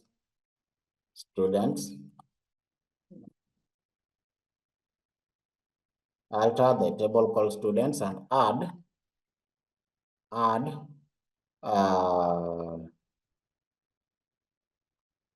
a foreign key, how do you write foreign?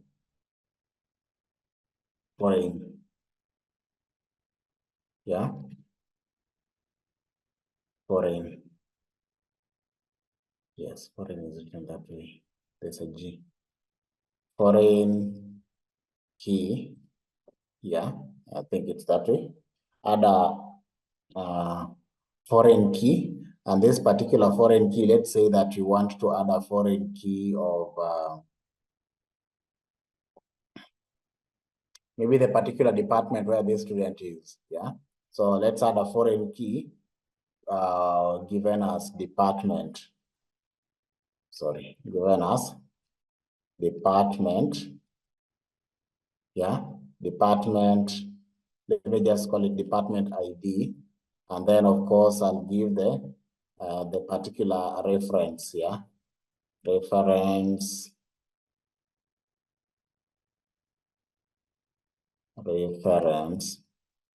Yeah, reference will actually be the department department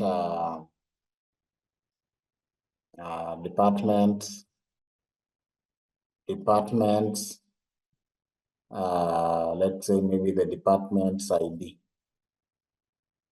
Yeah, in that manner. So of course we don't have anything to do with departments here. Yeah, but of course we're just trying to add some foreign key that would actually give us maybe the departments in that manner. Yeah, so this may not run because you don't have anything to do with the departments in that manner.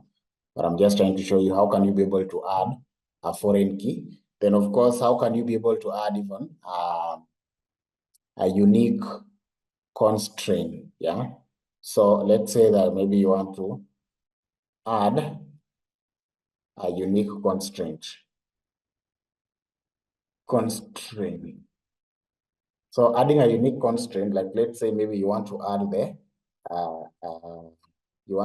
maybe an email as your unique constraints. Yeah. So of course you'll just be able to give the particulars and say like maybe alter the table called students, and then add unique. Then of course you'll give the particular unique that you want, maybe the email. Yeah, email, that the emails have to actually be unique. So of course we had actually dropped even the particular column for the email. So that actually may also not run. So yeah, so that's actually how you can be able to add the particular constraints in your database. The next thing is how can you be able to deal with indexes yeah, the particular indexes that you have. So like, for example, when you have your data in this manner, of course, this particular data has been indexed with, there's a primary key here, but this particular data is actually being indexed like from index number 1, 2, 3, 4, and so on. So how can you be able to create an index? So let's just look at this and talk of indexing.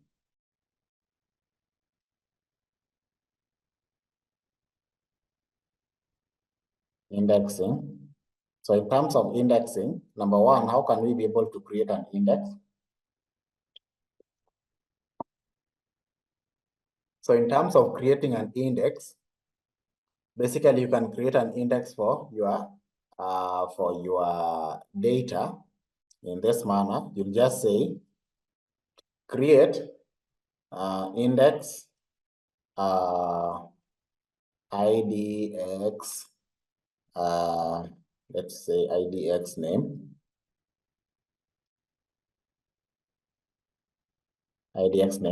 on, let's create the index on students,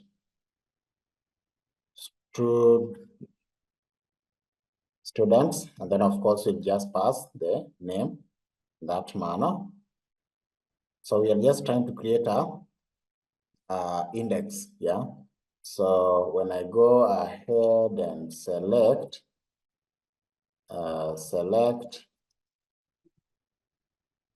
everything from students,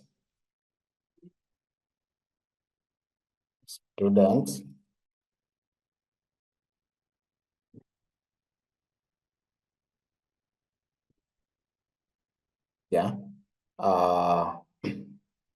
Basically, I can't be able to see that particular, but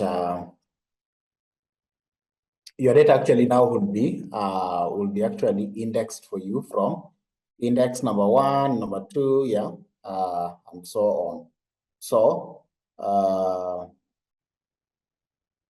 how can you be able to? That's actually how you can be able to create indexes.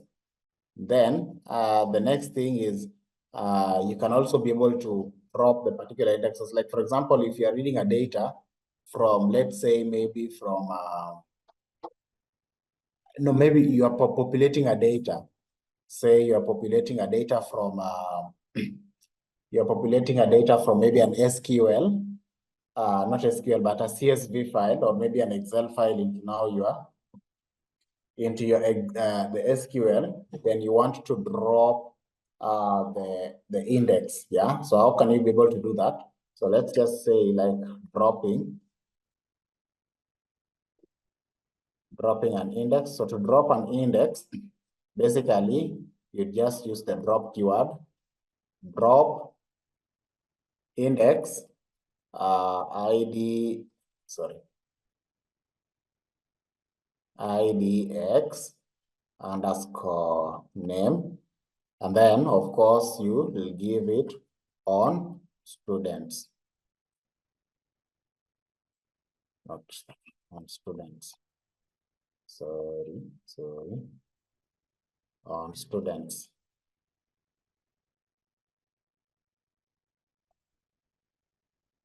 So that's the manner in which you can be able to drop the indexes. Yeah, so that's actually how you can be able to drop the indexes.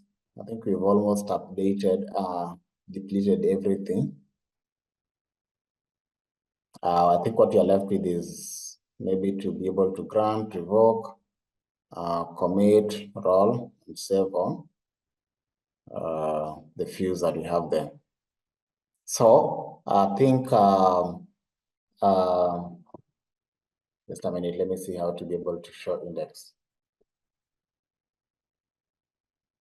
So if you want to basically, let's say that we create the index, yeah, in this manner. I just execute this again. And I want to be able to show the index if the index was created. So I'll just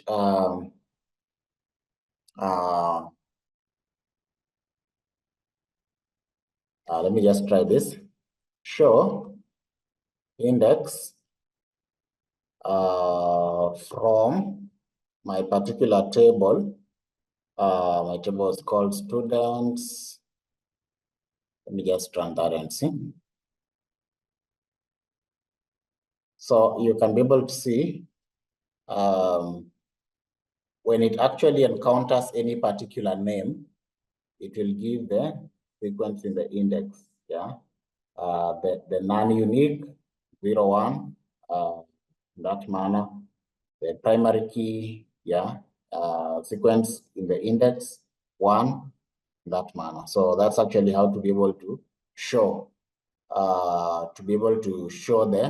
the index, yeah, of how to be able to show the index. Okay. The next bit of what follows after, so we had just looked at the index. So I think the next bit that we also could look at is in terms of the transactions. So how can we be able to handle transactions? Yeah, the TCL, the transaction control language. So let's just get to look at transactions.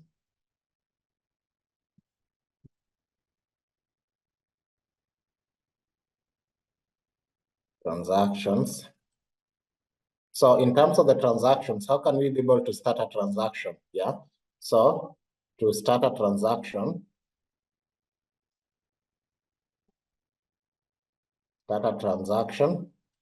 So in terms of starting a transaction, you can just be able to start a transaction by the start transaction. So of course, you just give start transaction. Yeah, in that manner. So that's the manner in which you can be able to start a transaction. Then of course, after you've given the start of the transaction, you need to basically, how can you be able to commit, yeah, a particular transaction that you make? So in terms of committing a transaction, commit a transaction. So in terms of committing a transaction, you can just be able to commit a transaction by commit in that manner. So that's how you actually commit. You can be able to commit or committing a transaction basically works. So of course you can be able to run that particular in that manner. Then when you're actually performing any kind of a transaction, basically you could actually encounter maybe some particulars not working through. Then of course you need to roll back that transaction. So how can you be able to roll back a transaction? So rolling back a transaction.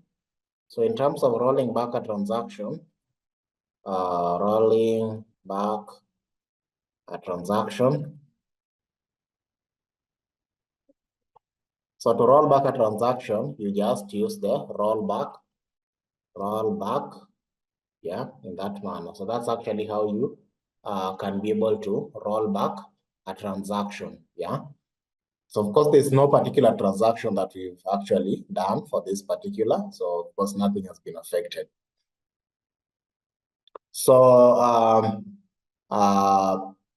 after the transactions, yeah, how to be able to run a transaction, can also be able to save and so on. The next thing is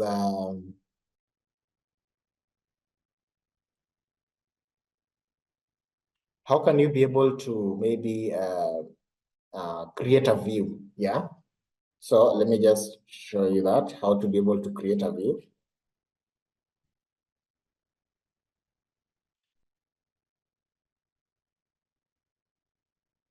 So in terms of creating a view, you can actually be able to create a view in this manner. So you can create a view by saying create a view. So the view actually should be, so let's just create a view of maybe the student's name, yeah? So let's say like create a view, students, let's just call it student names. yeah, student names, and then as select name from the students. Yeah, in that manner. So that's actually how we can be able to create a view. So let me just run this. That's how we can be able to create a view. That's how you can be able to create views. Then, of course, you can also be able to drop the particular views. You can be able to create views. You can be able to drop them. So how do you drop them? You just actually drop the view, drop views. So to drop views, you just say drop the view. Then, of course, you give the name of the view that it actually created. It was called student names. Yeah, in that manner. So, of course, you can be able to execute that so that, of course, you can drop the particular views, drop the view of the students. So, of course, yeah, that actually already existed. You can also be able to drop that particular, drop the views in that manner. Okay, I did execute everything other than just actually running this particular one. Okay. So after that, basically what happens, the next is how can you be able to basically create also the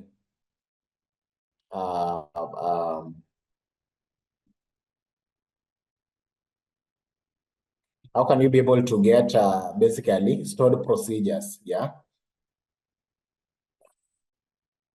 Let's just have here stored procedures.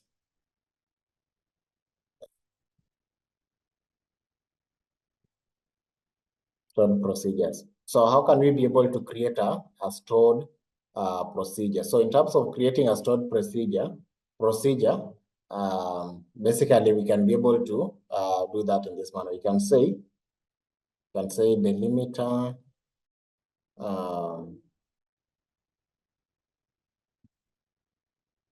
and then say create procedure, then get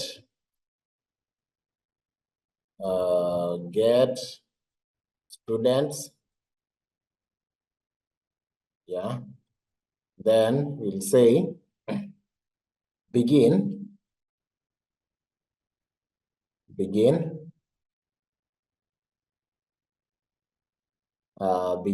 then we need to select everything from the students.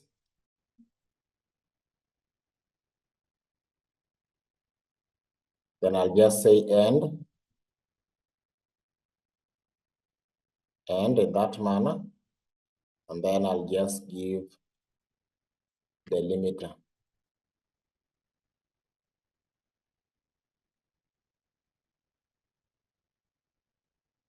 Yeah, the limiter.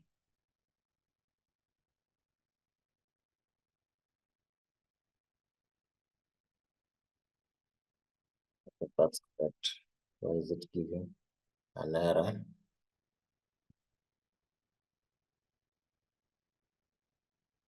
Yeah, so of course you can be able to create the limiter in that manner.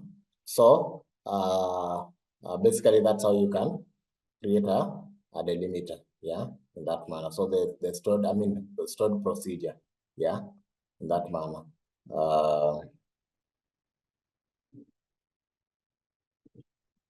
Sorry.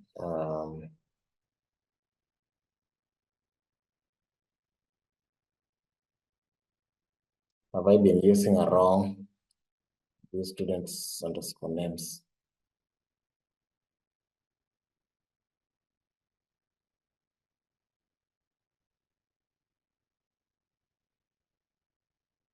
Just a minute. Looks like I'd made some error somewhere.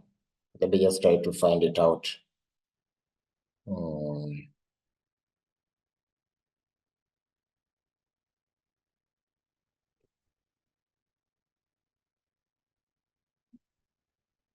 My database.students.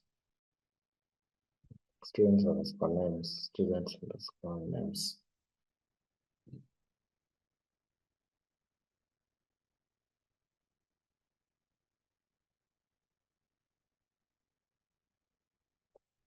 Just a minute. Let me try to see what error did I actually.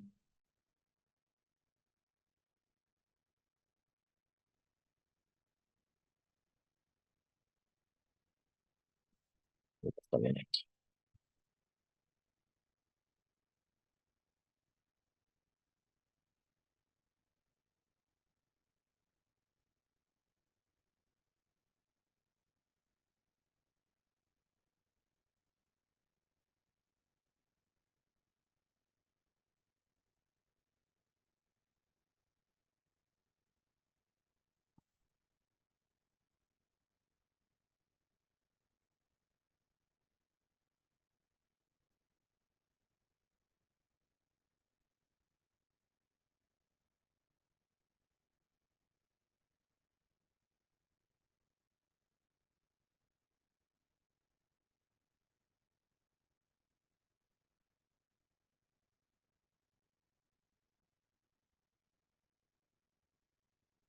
Names is not there.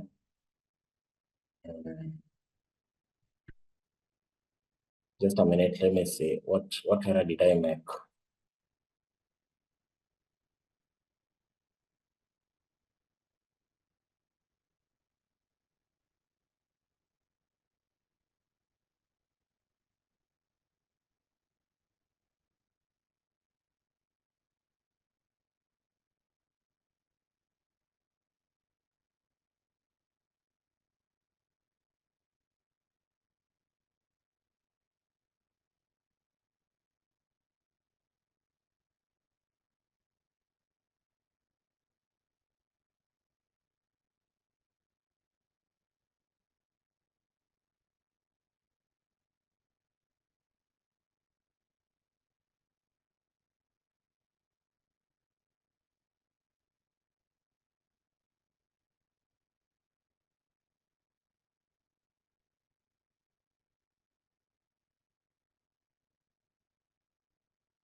Okay, fine. So I think create procedure, that's actually already done for us.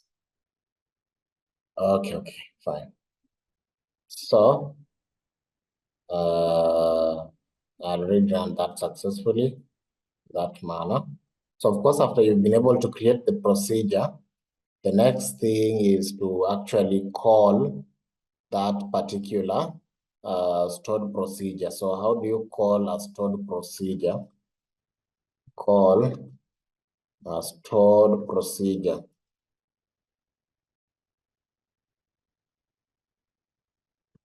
So to call a stored procedure, you just use the call keyword, call, then of course you give the particular stored procedure that you had created here. So call the procedure in that manner. So you can be able to call that particular procedure so that of course you can be able to get whatever is actually from what actually you had given from the procedure. So of course the procedure was actually to select everything, yeah, from the students. And of course, that's actually what the procedure gives us. That's actually, basically that works in the same manner as what functions do in Python or in any programming language. So if we've written the particular function, you can be able to call it. So of course, that's the same way. The procedure, the stored procedure, basically also works in SQL.